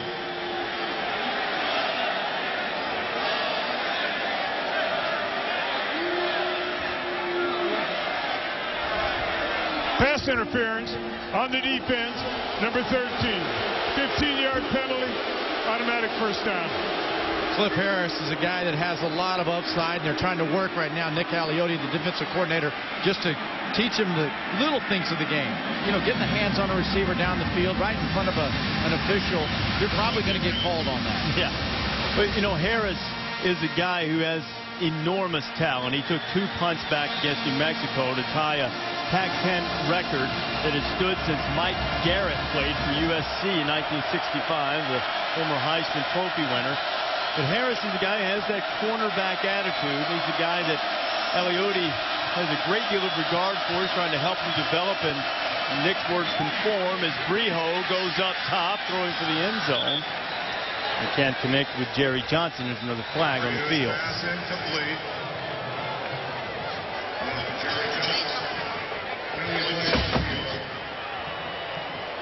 Offside on the defense, number 58. 5-yard penalty, still first down.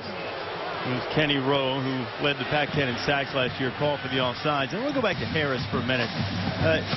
Harris has 4 interceptions already this season. That's second in the nation, but he's really just now earning his first start. He's got that attitude and the confidence you like. When he showed up here, and I'm going to paraphrase because there still might be some kids up someplace, he introduced himself to his teammates by saying, "I'm Cliff Harris, and I'm here to lock expletive stuff." Well, I was going to say stuff down. And so he's had to sort of conform with the system, but he's a guy that they're very high on, and Aliotti really thinks he can be a tremendous player in this Duck defense. Kenny Rowe, after being called for being offside, got in the backfield rather quickly that time. Last year, Nick Aliotti, his project guy was Eddie Pleasant. And Pleasant was a linebacker, very emotional guy, that he taught him how to be a football player. Now we're in Pleasant now is so good they moved him to Rover, which opened up another linebacker spot for 2 other good players. Well, Nick Aliotti will tell you he's a bit of a dinosaur in the sense that he wants his players to conform. He wants them not to be me guys. He wants them to be we guys. Until Cliff Harris does more of that, he won't play as often. And he thinks that Harris is moving in that direction. Breho throwing on second down. Short completion. Right on the coverage there is the aforementioned Cliff Harris.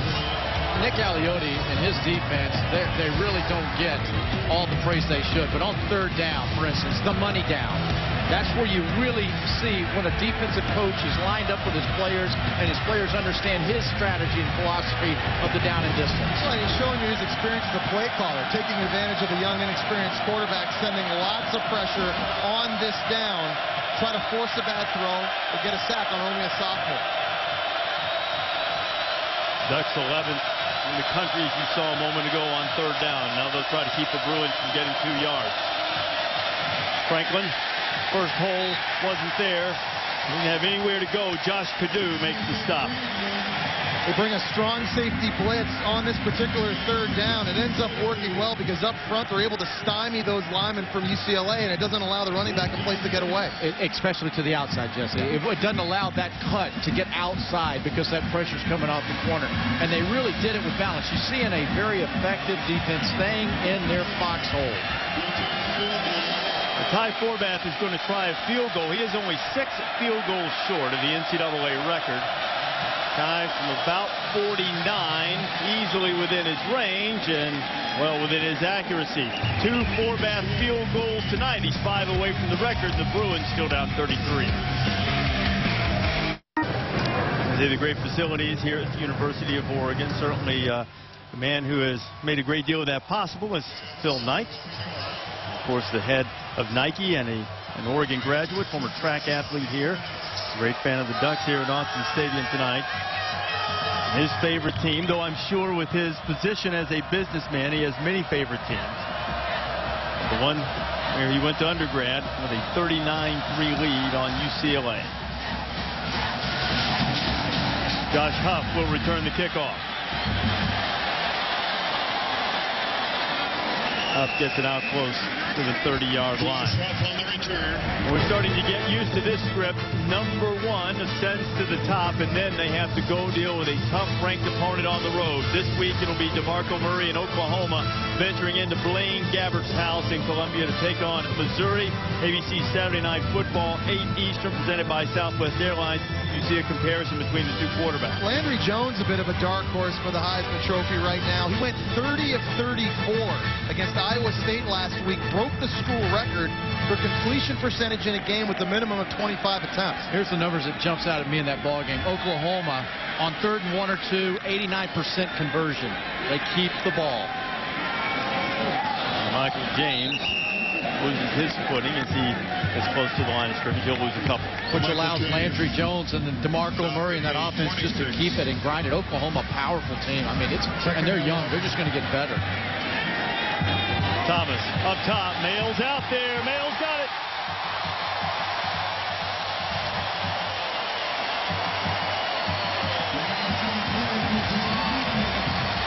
Yeah, you know, if we could show you replays with this offense, we would show you UCLA's defense running around as the ball's being snapped. They're not lined up. And if you can't get lined up, you got no chance to play defense.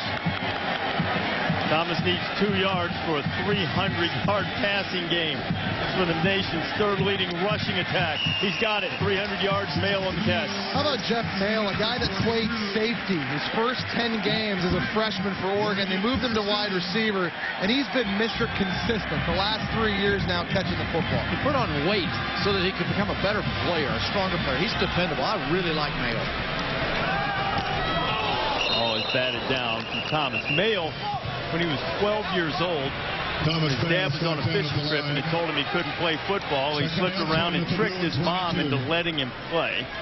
And his dad was a good player back in his day, but his dad, Steve, has been battling multiple sclerosis for the last few years. And parents often make the 5.5-hour drive from Paradise, California to come up and see Jeff play. And he's put on a great show for them tonight. Michael James. There's a flag on the play. Back the line of scrimmage, and with the incredulous look from Thomas, this is probably coming back. That's a play where UCLA just guessed wrong on defense. They brought pressure from the short side of the field, and that opened up a huge gap. On the defense, number 11. Penalties decline. First down and goal.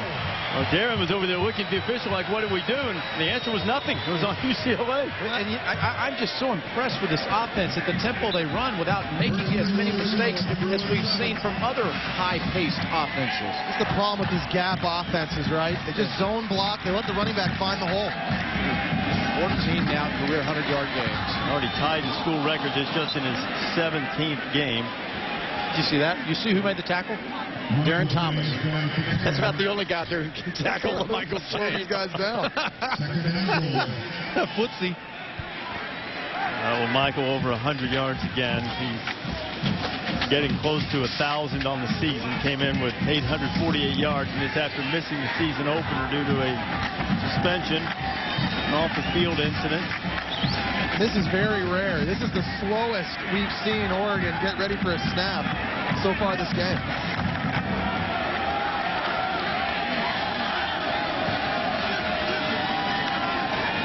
Thomas gets hit right in the face. Ball is batted around and goes incomplete. It was Steve Sloan applying the pressure. Courtney Viney was on the coverage. It's one thing that's got to be very frustrating for UCLA tonight is the lack of pressure on Darren Thomas. They were averaging 3 sacks a game. That was really one of the strengths of this unit heading into tonight. But they haven't been able to get it done. Yeah, and again, going against this offensive line that's given up 2 sacks on the season, you know, you were trying to see which one was going to be better. And clearly, Oregon's pace far better than the pressure of UCLA. Now, you've got freshman defensive ends at UCLA. They've been a little confused by the speed tonight. This guy can confuse you. LaMichael heads for the pylon. He'll be stopped just short of it. It'll be 4th down. Oh, man, that move right there. Putting the leg up in the hole, bringing it right back out, getting everybody sucked in there, and then he picks it up full speed immediately. And how about this killer mentality by Chip Kelly, up 39-6, and they're going to go for it on 4th down. Well, you know, Jess, I think if you kick a field goal here, that's running up the score. I mean, you know, you might as well just run the play. You don't really need the points, just work on the play. Thomas can throw it. A flag comes down. The pass is incomplete, but there's a flag sitting just outside the 10-yard line. Holding. Number 42 on the offense. Penalties decline. 1st down. So to your point, Reese, you're saying basically there's a chance they won't put points on the board. Yeah, I mean, you know, that's a tough situation because Chip Kelly, he does have the aggressive mentality to finish games, and we're still in the 3rd quarter. You know, there's nothing untoward going on. But what are you going to do? I mean, you kick the field goal, you put 3 up you don't need, you score a touchdown. It's more as it stands. The Bruins finally get a stop, and they'll get the ball back.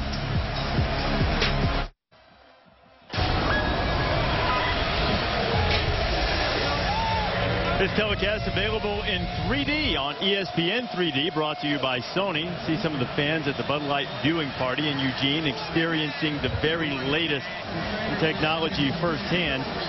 Probably see that Duck offense just coming through the screen at you. Put 39 on the board. They're up 39-6 on UCLA. Bruins with their first defensive stop of the night, holding Oregon on 4th down, but now Mr. Brijo and the offense will put it in play. Their own 3. Brijo throws it out of his own end zone. He's got his man. It's complete to Randall Carroll via 1st down. You know, Neuheisel has been working a little bit short-handed for various reasons for the UCLA offense. A couple of guys not in the lineup tonight. Josh Smith and Morrell Presley both serving a 1-game suspension, officially for a violation of team rules, though multiple reports have said that the 2 flunked a drug test, which would be their 3rd, and per UCLA policy would sit out 1 game. Now, while Neuheisel certainly didn't confirm the exact reason why, he said the worst repercussion you could have is have somebody sit out a game. And he said what they had to do is Brijo was throwing it down the middle and looking for Anthony Barr. Is that you have to take games away and hope that they come back and play hard and play tough. As we go back to the studio and check in with John Taunton. Free Sports Center right now brought to you by Keystone Light. It's the top of the 3rd. Phillies down 1-0 already. Shane Victorino grounds to 1st. Aubrey Huff boots the ball, allows 2 runs to come in, and the Phillies grab a 2-1 lead. So on to the bottom of the 9th, up 4-2 with 2 out. Brad Lidge struck out Ishikawa, and there will be a Game 6. Sports Center will have full details. Back to you, Bruce. All right, John, Derek Coleman being swarmed under. You saw the National League Championship Series, the American League Championship Series of particular interest to UCLA tight end Corey Harkey. His dad, Mike, is the bullpen coach for the New York Yankees as they try to rally against the Texas Rangers.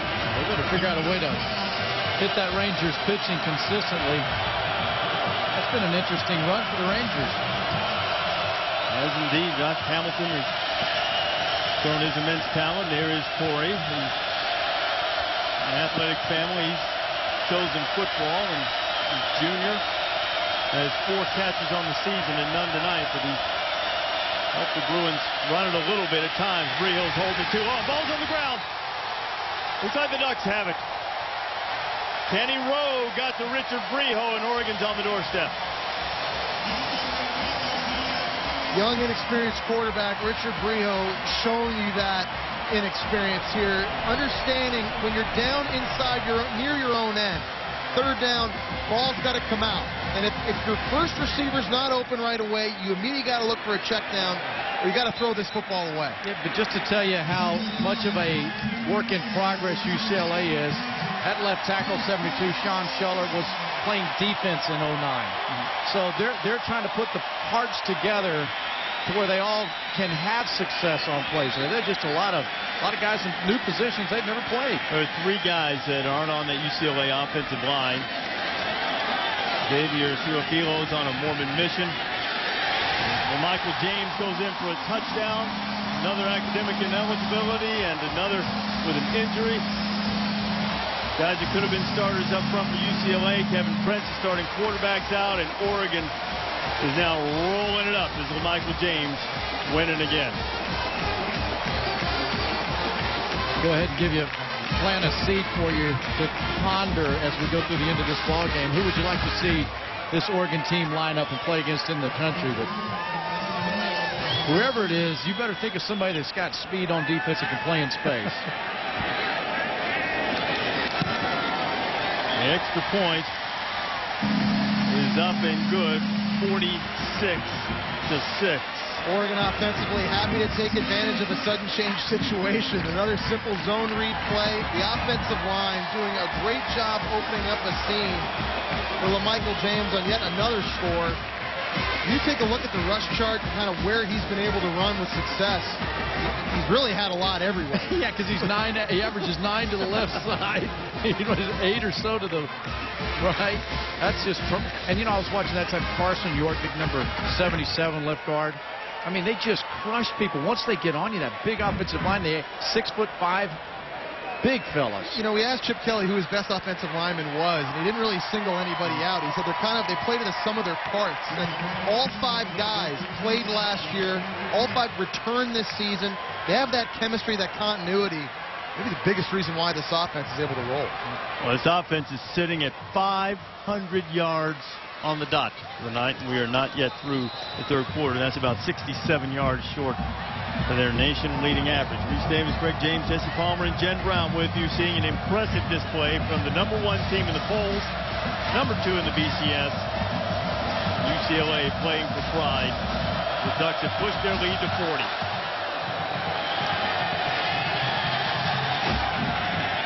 Damian Thigpen's been busy returning kickoffs tonight. He stopped at the 23. Speaking of fast, hard, and finish, that's what the NASCAR guys are going to do. Sitting first and second in the chase standings, Jimmy Johnson and Denny Hamlin head to historic Martinsville Speedway. Those two have combined to win the last 8 races there. Stakes are high right now. Try to continue their mastery of the place as they pursue a Sprint Cup title. Those 2 guys sitting in first and second. Johnson going for that 5th straight crown. Hamlin 41 points back. Race from Martinsville, Sunday, 1 Eastern on ESPN. Getting late in the third quarter, UCLA has it back. Rio throws it out of bounds. The Pac-10 today announced the new divisions that will come when Colorado and Utah join the conference next year. And not that this will be the indication every year, but probably say that UCLA is probably glad that they are not in Oregon's division, because they're not going to play the Ducks every year. And I know it'll be different. I just wish this could have happened a little earlier, not had to show up here tonight. I look forward to watching Utah play in the Pac-12 and see how they handle it. It's interesting to see the effect this has on recruiting kids from Southern California. If you're playing in that North Division, you don't get a game in Southern California every year. You're going to play one of those teams once every other year. It'll be interesting to see how that affects it. Brijo throwing for Marvray, catches and a flag is flying. You know, guys, I talked to Larry Scott about the interdivisional scheduling. The one thing that will happen for the schools in the Pacific Northwest, and it had been a stumbling block, they wanted to play the teams from Southern California every year as we get the call on the penalty here from the rest. Pass interference on the offense. Number 82 blocking downfield. 15-yard penalty. Still second down. And it's just not going well for Taylor Embry and UCLA as pass interference is going to push the Bruins back. But the one thing that is going to happen when the Pac-10 becomes the Pac-12, division play going to the conference championship game, you'll get a game against one of the schools from Southern California. If you're Oregon, Oregon State, Washington, Washington State, you just won't necessarily go there. One of the schools will come here and play against the teams up here. I think that it caught my attention was the fact that whoever has the best conference record will host the championship game, not a neutral site. I like that. I think that rewards and encourages you to get after it during the conference record. The division champion with the best conference record. What happens all of a sudden if you have an Oregon team that's 11-1 and a USC team that's 11-1? Then where does the game go? You continue to bicker. You know, I asked Larry that too, and he said it would probably wind up looking at the BCS standings. That would probably be who would get the home field advantage in that case. Larry Scott being the commissioner. Right, the commissioner of the Pac-10, who has really shepherded in a change as UCLA continuing to fight. It was Larry Scott back in the summer who was very aggressive in terms of expansion, going after Texas A&M, Oklahoma State, trying to expand to 16 teams, but still they've expanded their footprint. You've got a conference championship game now, and really as the landscape and the structure of college athletics changed, the Pac-10, now the Pac-12, or soon to be Pac-12, sort of gotten a step ahead. I'll tell you what, Colorado and Utah adding them, I think that's a real plus. A very strong, solid conference. Continues to get better.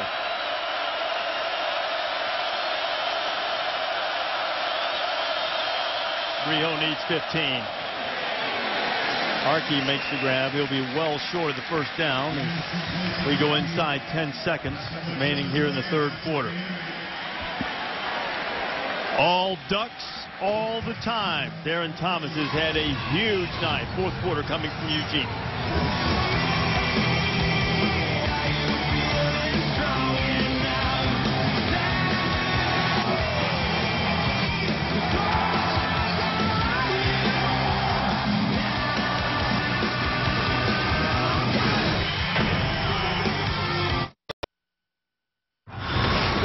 About to start here in Austin Stadium in Eugene. Number 2 in the BCS standings, number 1 in the polls. Oregon up 46-6. Their Duck has done a lot of push-ups tonight, getting himself ready to work out with Craig and Jesse.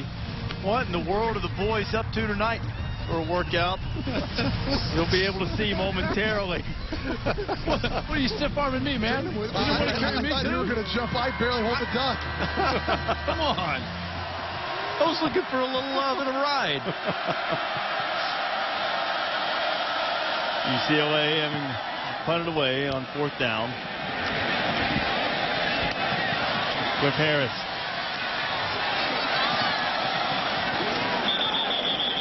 Harris not much on the return, and here's what you guys had in store from the Oregon strength and conditioning guys. And you know what, Jesse? I think we agree. This warm-up exercises, I was sore this morning. It stretches you out pretty good. And they do a lot of speed work here. They have these speed ladders. This crushed me. This absolutely worked out my stabilizers on my shoulders, which was awesome. Chop, chop, chop, chop, chop. Yeah. But they do a lot Look of work. Look at the footwork, the base, the great base. Moving the sled. Working the core. Oh, man. Well, Duck's still working on that latest set of push-ups, 46. Now, it looks as if Darren Thomas's night is over as Nate Costa checked in at quarterback. Nate getting some heat and runs away from it.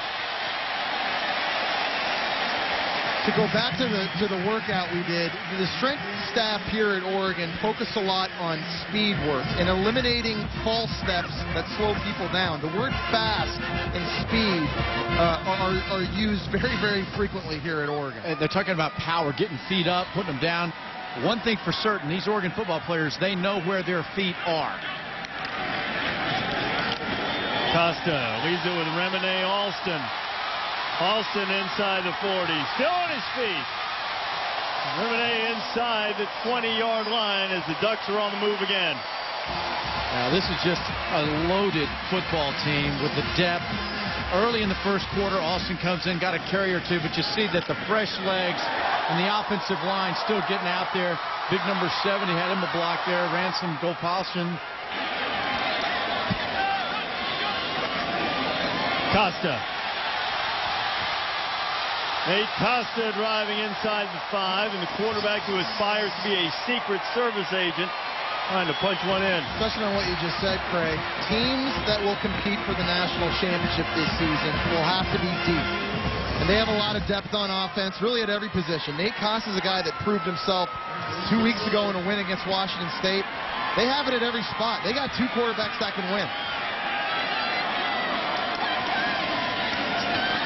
Alston looking for the end zone touchdown.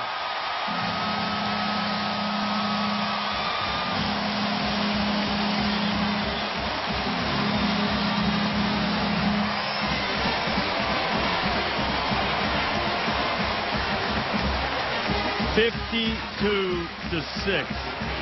This is the 64th meeting between Oregon and UCLA. Previously, biggest margin of victory for the Ducks against the Bruins, 27-0 back in 1929. They're going to set a new record here. Review. This is not going to be received well by the crowd because I'm going to wonder what's the point. Well, I tell you, the point that I take away from that series there was this second group that's in there, the second quarterback. The ball's across before anything. Is that they scored in 1 minute and 5 seconds. That's not actually slowing down anything, is it? Coming into the game, they had 18 of their 36 touchdown drives happen in 5 plays or less. That one just happened in 4. Like you said, Craig, that's with the backups in. And UCLA still has their starters out there. 29 plays over 25 yards coming into this game. They just haven't. And because of the pace that they go through in practice, their conditioning level, their off-season work, strength and conditioning coaches, they're just a good team. After further review, the ruling on the field is confirmed. Play results on a touchdown.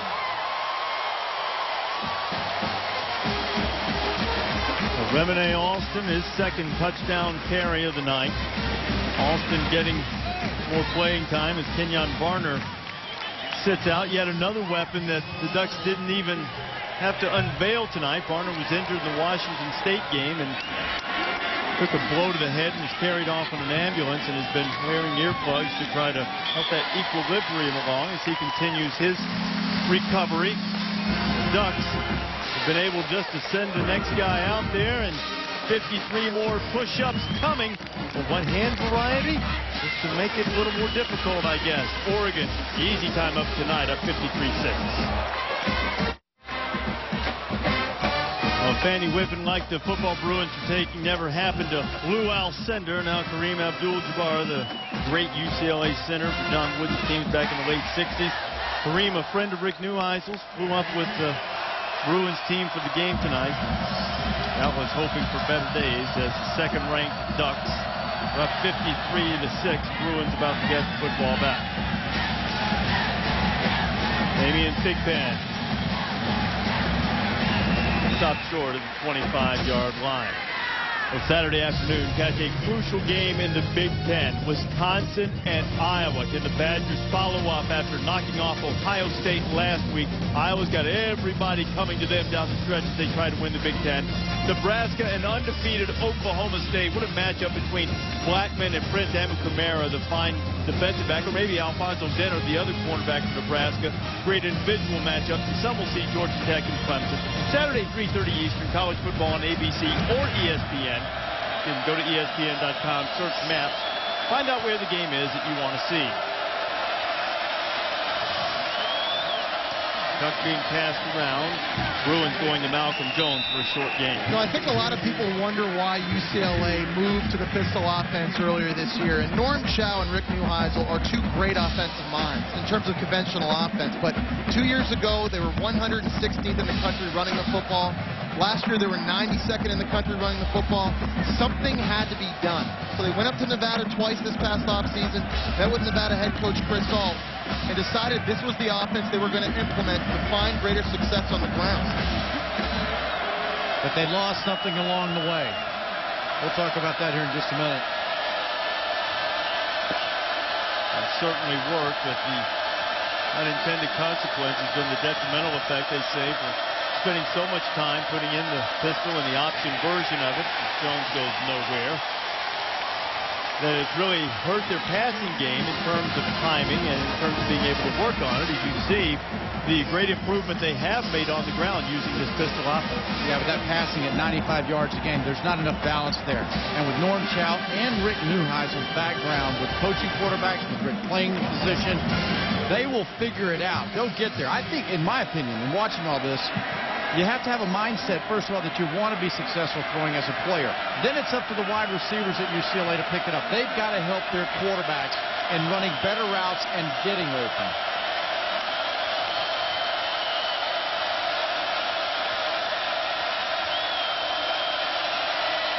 Rio has some protection, throws it in. Taylor Embry, good route, good catch, and the Bruins will pick up a first down. One of the things this offense was able to work on during the bye week was their timing between quarterbacks and wide receivers. And last year, this offense spent a lot of time with the quarterback under center. This year, they're in the shotgun.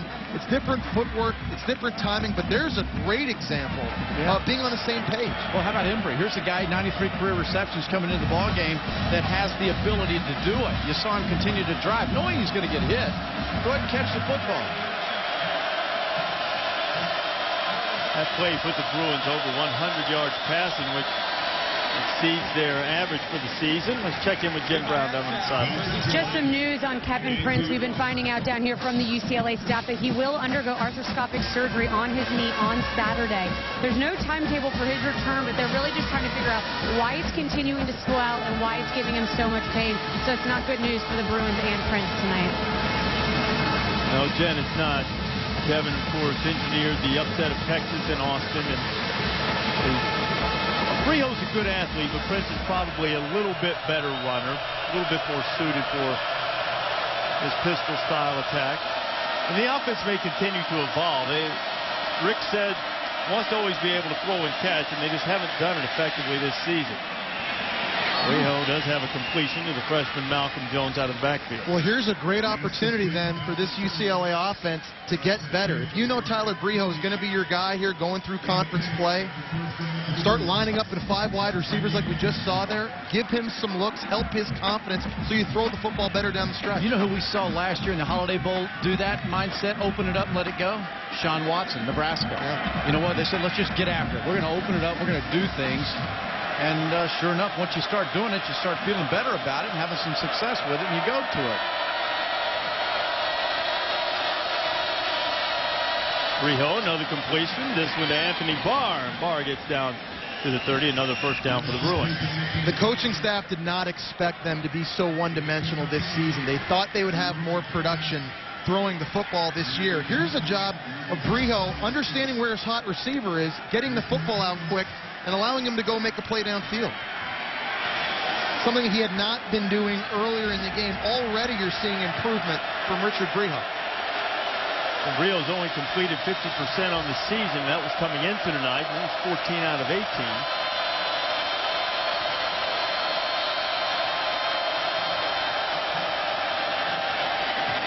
Jones is stopped immediately.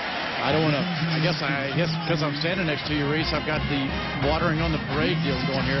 But he's throwing the ball better, but Oregon's defense is definitely, you know what, they've taken a step back from what they were bringing in the first 3 quarters. They'll get their younger guys in, too, as they should at this point. Keep in mind, Oregon has not given up a point during the 4th quarter all season long. So if there's anything to look for a positive if you're UCLA. They've given up only 104 points all season. It probably amplifies USC's passing woes better than anything. The 130 yards until a season high last year. In a different offense, Kevin Prince had 3 consecutive 300-yard games. Brijo has to get rid of it and throws it over the head of his intended receiver, Christian Ramirez. Taylor Hart the freshman was applying pressure. You know, and on the topic of the pistol offense, I really think head coach Rick Neuheisel has to make a big decision this offseason. Does he stick with this style of offense and begin recruiting a different type of quarterback, or does he keep parts of the pistol offense and try to go back to playing under center in a more West Coast style of offense? Chris Salt uses it at Nevada. It's worked for him. Colin Kaepernick does his thing with it. In the Pac-10, I just don't see it, man. I think you got to be able to, I know you got to be able to throw the football in this conference. Brio in trouble, and he has to throw it away. It'll be 4th down and 10. Well, you've seen a lot of teams, guys, around the country do, and you see a lot of teams using a little bit of the pistol. And honestly, from talking to Rick in the offseason and just thinking of what UCLA has been historically, I think that's more what we expected to see, a little smattering of the pistol to help the running game. And the fact that you've got Norm Chow as your quarterback coach, right, and who's been with great players, brought him back from the NFL. I mean, you should be able to go get a premier quarterback to come in here and play quarterback at UCLA. Oh, Nick Aliotti there in the middle. He didn't want to give any more fourth quarter points up. He wants to keep that goose egg there. Haven't given up any yet this season in the final stanza. Oregon up huge. Can they keep the Bruins off the board in the 4th? Call it the House of Loud. Oregon up 53-6, and still the fans are into it, trying to help stop UCLA on 4th and 10. Richard Breho throwing. It's incomplete, and the Ducks got to stop.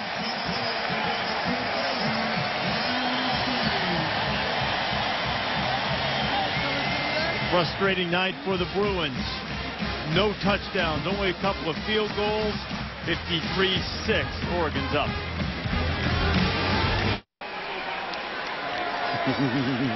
Oregon putting the boot to UCLA's throat. 53-6 in the 4th quarter. Ducks have it back after stopping UCLA on a 4th and 10. Galoshes has been a little rainy here in the second half of this game. Costa in a quarterback for Oregon. He completes his pass out in the flat. That's Darrell Hawkins making the grab. You know, guys, last night, Chip Kelly invited us to come by his team meeting at the hotel the night before. We got a chance to really see how Chip, just in his 2nd year as a head coach, interacts with his guys. And there's some guys that really know how to captivate their players in a room and get their message across, and he had unique and clever ways of getting messages across to his team. Here's a run from Alston. I was into it. I mean, we don't get to go to a lot of team meetings, but Kelly did have the attention of his players, and then he starts talking about, you know, this not giving up and being focused in a boxing match, and this is the 7th round of a heavyweight fight. And he put a video on of a 9th-round major fight, boxing match, the two guys just pounding each other. It was Irish Mickey Ward and Arturo Gatti, who had 3 epic fights. And one of those fights really was a candidate for fight of the century. And he had that 9th round on. He talked about the season being a 12-round fight. The call from the penalty, the last play. After the play, there are 2 personal fouls. 43 on the defense, number 70 on the offense. Penalties offset. That'll be 2. When you're watching the 9th round of this war between Mickey Ward and Arturo Gatti, I mean, it is just that. It is a slugfest, drag-out battle. And he comes back up when the video's over and he starts talking about Irish Mickey Ward. Grew up 20 minutes away from him back in Massachusetts. And then he says, you know what? I can't tell the story that well. Let's get Mickey up here to tell it himself. 3 doors down from us, Irish Mickey Ward gets up, goes to the front of the class, starts talking to the team. Hawkins on the quick catch, and Ward's message was one that really echoes and amplifies what Chip Kelly always talks about being relentless, never giving up, no matter how many times you're hit, just refuse to go down. And they had the visual, they had the videotape of the 9th round of that fight against Gotti with those 2 guys just wailing on each other, and everybody was into it. And the players really received the message. It was a creative way to kind of capture the imagination of your players. Ward told them to keep their chin down. Everybody's going to be coming after you as your number 1. And if a guy's telling you like that to keep your chin down, to stay on it, just the power of what he presented. When you look at him, I don't know about you guys, but I'm sitting there looking at this guy, how impressive he was in that fight, and he exemplifies courage and heart. Mickey Ward kept saying, you got to play smart. You got to play with heart. Lowell, Massachusetts. Here's the first punt of the night for Oregon. They have certainly played with heart. They played smart tonight. I think one of the more remarkable things, a lot of assistant coaches, one of their assistants, as Chip Kelly was for a long time, they keep a notebook. Punt gets away.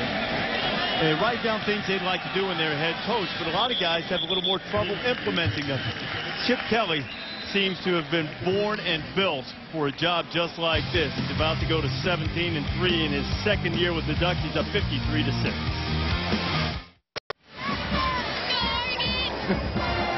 Plenty to cheer about for Oregon tonight. Number 1 in the polls, number 2 in the BCS, and looking every bit the part. 53-6. Michael James, an early night of it, impressive, nearly going. Gave Duck fans a little bit of a scare early when he was hit close to the goal line and helped off the field. But Oregon is 1.3 points behind its national leading average, and they've now surpassed their yardage total in terms of average. Came into the night averaging about 567 yards per game and 584. And the Bruins have a false start. Bottom of the screen. False start on the offense. Number 10. 5-yard penalty. Still first down. That's the freshman Ricky Marvray. That Greg Neuheisel's really high on him. Marvray, a talented receiver that Neuheisel really appreciates his effort and work ethic. He said he comes to practice every day as if it's the Super Bowl.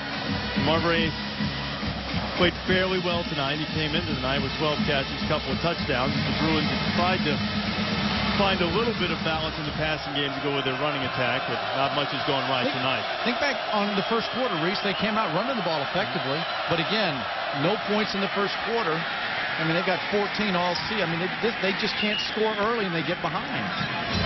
Well, this is what the Ducks have lying ahead of them now after they finish off this one against UCLA. 3 difficult road trips here, and here. And keep in mind, USC will be coming off a bye week at home. Remember, Oregon put up a lot of points against them last year. USC will be looking for revenge in that game. I think the Trojans are really starting to hit it on offense, too. They're a few plays away from being undefeated. Oh, 2 plays, really. Yeah, They've lost late drives against Jake Locker in Washington, a late drive by Andrew Luck in Stanford. That's the only thing keeping them from being perfect. That's it. I mean, and Matt Barkley is a precise, great quarterback. He's thrown 20 touchdown passes and only 4 picks. When was the last time a USC quarterback had those numbers and he wasn't in the Heisman race? I know USC's lost twice, but Matt Barkley's playing out of his mind. He is, and that defense is young. They will get better. Monty Kiffin, their D coordinator, he'll get them going before this season's over. Very dangerous team. And obviously the probation's a factor, too, because USC not a factor in the national championship race because of that and eligible for the postseason. And it certainly played into the fact that maybe Barclays Breho just gets smashed from behind. It's picked up. It's going to be a fumble. It is Marvin Johnson who's trying to get in the end zone. It's Brandon Hanna who knocked it loose, and the Ducks have a chance to get to 60. Now, this is just the backside. Now, we have seen this several times tonight. Richard Breho just not getting rid of the football. That internal clock not inside him, not ticking tonight. That's Brandon Hanna, the backup left defensive end. We talked about the depth they have on offense. They got a lot of that on defense as well. And because they rotate up to 24 guys a game, they're able to stay fresh. They're coming right at you as fast as they were in the first quarter. They're bringing it in the fourth quarter. Breho tried to sell that his arm was going forward. Every play in college football reviewed, so they've had a look at it. Not the case. Ducks keep it on the ground. Alston diving for the pylon. No signal. Yeah, it looked like a touchdown. Now they give it to him. Remine Alston going into the end zone for the 3rd time tonight.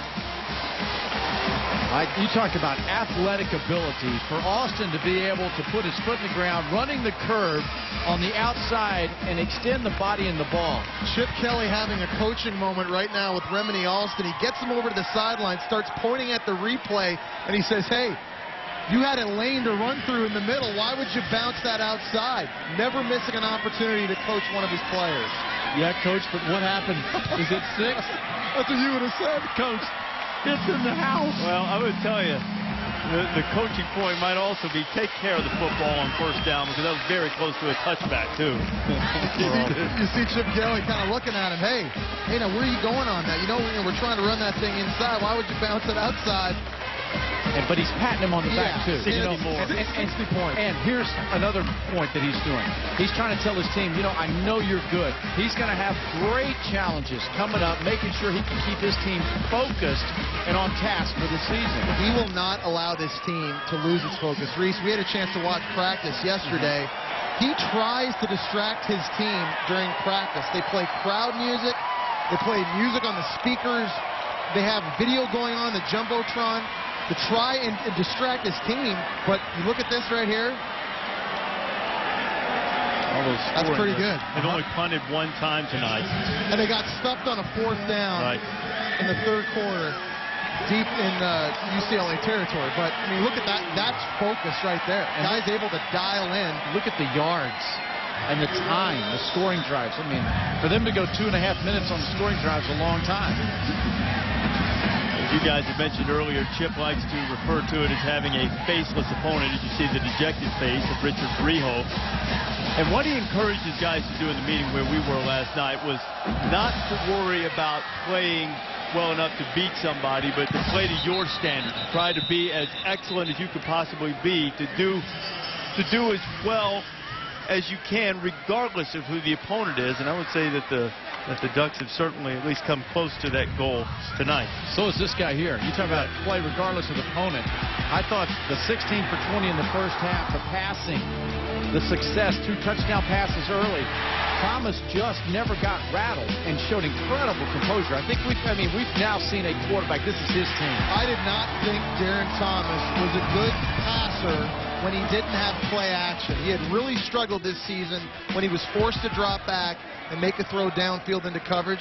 Well, he changed my opinion tonight. Deadly accurate, getting through his progressions, keeping plays alive. It's the best I've ever seen him look. Well, he is tonight's Wrangler 5-star player of the game, and well-deserved with the career-high 308 yards passing. Breho's pass complete to Corey Harkey for a short game. And I tell you what else he did well. Not only did he throw it well, he has to make decisions when he's running the football. That zone read and when to give it, when to take it, how to make calls at the line of scrimmage.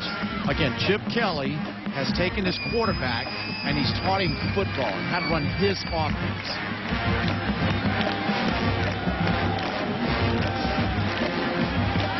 Well, boys, wonder if something's going to happen this weekend in college football on Saturday. If they were looking for the #1 in the polls to go down for the 3rd straight week, not happening here. You think Brett Bielema's maybe calling some guys up, telling them how to do it? Well, maybe so. It's, I think the biggest challenge for Wisconsin now is trying to avoid the fate of South Carolina. Oh, hey, only 3 penalties a game. Wisconsin's got it going. They'll have a little confidence coming off that. Go in to take on Iowa in Kinnick Stadium on Saturday, and certainly Iowa a much different challenge than South Carolina had going in against Kentucky, but Gamecocks blew a big lead, couldn't finish the deal.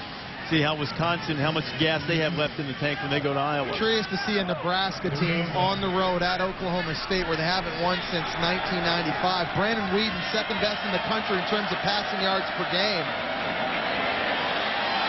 There's Malcolm Jones, ridden out of bounds at about the 30-yard line. That Nebraska defense is the best pass defense in the country. We had a chance a few weeks ago to watch them.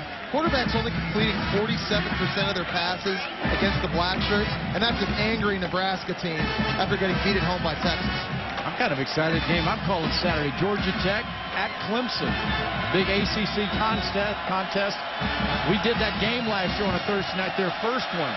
We saw a very good football game. I'm really looking forward to seeing Georgia Tech take it on the road. Hobson football on the ground. As if the Bruins fell on it. You know, every week in the studio, Lou Holtz likes to say it's a different team every week, and I don't think anything could embody that more than some of the results we've seen. For instance, that Georgia Tech team that you're going to see Saturday somehow lost to Kansas. That's the same thing Paul Johnson is continuing to wake up at night thinking about. Yeah. This team beat Texas, who beat Nebraska. You know, I mean, how did? And then turned around and got beat by Cal 35-7. Right. Who got smoked by Nevada. Right. Well, that's why I ask you guys the question. What's going to happen Saturday? That's right. You never know. It's the beauty of college football. Briho gets rid of it as a man wide open. Ducks make the tackle inside the 10. It's Randall Carroll. It's significant now with under 2.5 minutes to go. We'll see if the Oregon reserves on defense can rise up and keep UCLA from scoring the first point of the season against Oregon in the fourth quarter. Only allowed 16 points in the second half. Eliotti, who was really dialed in for this game, and Craig, you said you thought he was as, not tight, but as intense as you'd seen him before a game. His defense has played great. See if he can keep that little statistical nugget alive.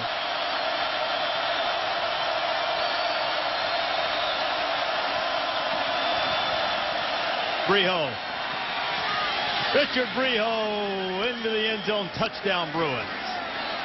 That is a great sign if you're Rick Neuheisel. You see a young quarterback, Richard Briho, who's going to be your guy now for the next few weeks, continuing to fight and continuing to compete when he's had some struggles early in this game. You know who I saw doing their thing out there? That offensive line. They are fighting as well up there.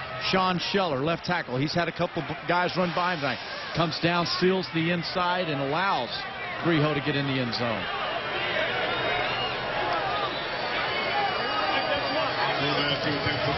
UCLA is still trying to get its program going in terms of attracting talent. A lot of freshmen and sophomores, particularly at the skill positions. They get a touchdown on the board against Eliotti's defense. Saturday Night Football on ABC, #1 in the BCS standings. Oklahoma taking on Missouri. 2 of the 10 remaining undefeated teams in college football. Saturday Night Football presented by Southwest Airlines. ABC at 8 Eastern, 5 Pacific. Here's DeMarco Murray. Oklahoma's won 7 in a row against Missouri, including back-to-back Big 12 championship games 2 and 3 seasons ago. This is one a lot of people are wanting to find out. Who is Missouri? How good is Missouri? Who have they played yet? We're going to find that out, Greg. I agree, absolutely. You know, and then the undefeated teams that are in the country that are remaining there, I can't wait to see LSU and Auburn. What a great football game that's going to be. And how about Michigan State? Off the radar for a little bit. Now Kirk Cousins, that offense, that balance of that defense, they are a good football team. They're going outside the state of Michigan for a game for the first time this season on Saturday when they go to Evanston to take on Northwestern. Now, you know, it's not a walk in the park for them to go down to Ann Arbor. It's not far away, but it was a tough road game. They won that, but it's the first time outside the state. Tricky game for Michigan State. Don't look past the Northwestern team that's only lost once because Michigan State's got a big game on the road at Iowa in 2 weeks. But you can't look past Northwestern. And the computers will look at Northwestern as a good football team. That's a good win for Michigan State, should Sparty pull it off. Yeah, you know, Dan Purser, the quarterback, onside kick was unsuccessful for UCLA. The Ducks will have it. The quarterback from Northwestern, Dan Purser, is in the top 5 in the country in both passing efficiency and total offense. Under Pat Fitzgerald, they'll always present some problems. They seem to find a way to score. Now, Michigan State has played them pretty well the last couple of years, and some other teams haven't, but I agree with you. I think it's a tricky game and a tricky spot in the schedule. Pretty good team, better than advertised. It'll be tough for Michigan State. Another one of those games that supports the concept that these automatic qualifier conferences really have to gear it up and play every week, every Saturday. Guys, I was curious tonight to see how Oregon could handle the target, being #1 in the human polls, #2 in the BCS, the national stage. You know, Chip Kelly's attitude about playing faceless opponents, never talking about rankings, has been very impressive. You know, he's a guy that earlier said, look, we're the defending Pac-10 champions, so it's not like we weren't going to get everybody's best effort anyway. Yeah. You know what else I noticed on this thing today, too? This offense is so powerful, it blows up the opponents and their thinking, their mindset. The offense on the other side of the field sitting there thinking, hey, we got to go tit for tat with this thing, and it's just going to be hard to do it. Well, in just a minute, a little more than that, of game time. We'll take you up to Sports Center. That's the sign for Scott Van Pelt is going to read the highlight for the Oregon-UCLA game, I'm sure. What do you like better? Which one? Photo top left, bottom left. I know why you like bottom left. Love you, Scott. There it is, top left, bottom left. I'm a fan of the bottom. I'm a fan of the bottom left also. What's wrong with Gusto? Nobody's giving Gusto any love. Visited with Scott on his radio show today. Big fan of college football. Loves the sport with a great passion. We always get a kick out of hearing Scotty do the highlights on Thursday nights after our game. We'll see Sports Center coming up in a minute. Somebody should tell me who's anchoring Sports Center with Scott, so it's not just all the praise for one anchor, not the other one. As 14 seconds away, Oregon has finished off UCLA 60-13. Time winds down, and the Ducks remain undefeated, 7-0 for just the third time ever. And Jen Brown is with the head Duck, Chip Kelly. Hey, Coach. Thank you very much. Hey, Coach, big game from Darren Thomas tonight. What did you like about your quarterback's play? Just his poise, didn't turn the ball over. Exactly what we asked him to do. We knew we were going to have to throw the ball a little bit because of how stout they were on the run defense, and he did a great job. You had 5 different guys score on offense. What does that say about your versatility of your team? We're pretty balanced, and we got a lot of different guys besides Michael James, who I think is one of the best in the country. So, it's another one on us. We got a couple of days to rest, but we have a huge game coming up. Defensively, you were able to shut them down and hold them to just 13 points. How were you able to do that tonight? I think our defense is the unsung hero of this football team. They've kept us in every game. They play really well. And as the game goes along, because we play so many guys on defense, we can wear people down. You talk about looking ahead. You've got a dangerous USC team next, coming off of a bye week. What do you expect from that game? We expect everything. I've got so much respect for them. I think Matt Barkley's one of the top quarterbacks in the country. They've got a lot of weapons. They got a young receiver in Woods who's outstanding. They got great running backs. We think it's going to be another tough Pac-10 battle, and we got to play on the road, which is really hard in this league. Sure. Thanks so much, Coach. Reese, back to you. All right, Jen, and the challenge that Alabama found in Columbia, that Ohio State found in Madison, this Oregon team might very well find in Los Angeles next week, but not tonight. Team from Los Angeles, no match for number 2 Oregon, 60-13 the final. Sports Center's coming up next. This has been a presentation of ESPN, the worldwide leader in sports. For Craig James, Jesse Palmer, Jen Brown, our entire excellent Thursday night ESPN crew, I'm Reese Davis saying good night from Austin Stadium, the Ducks 7-0.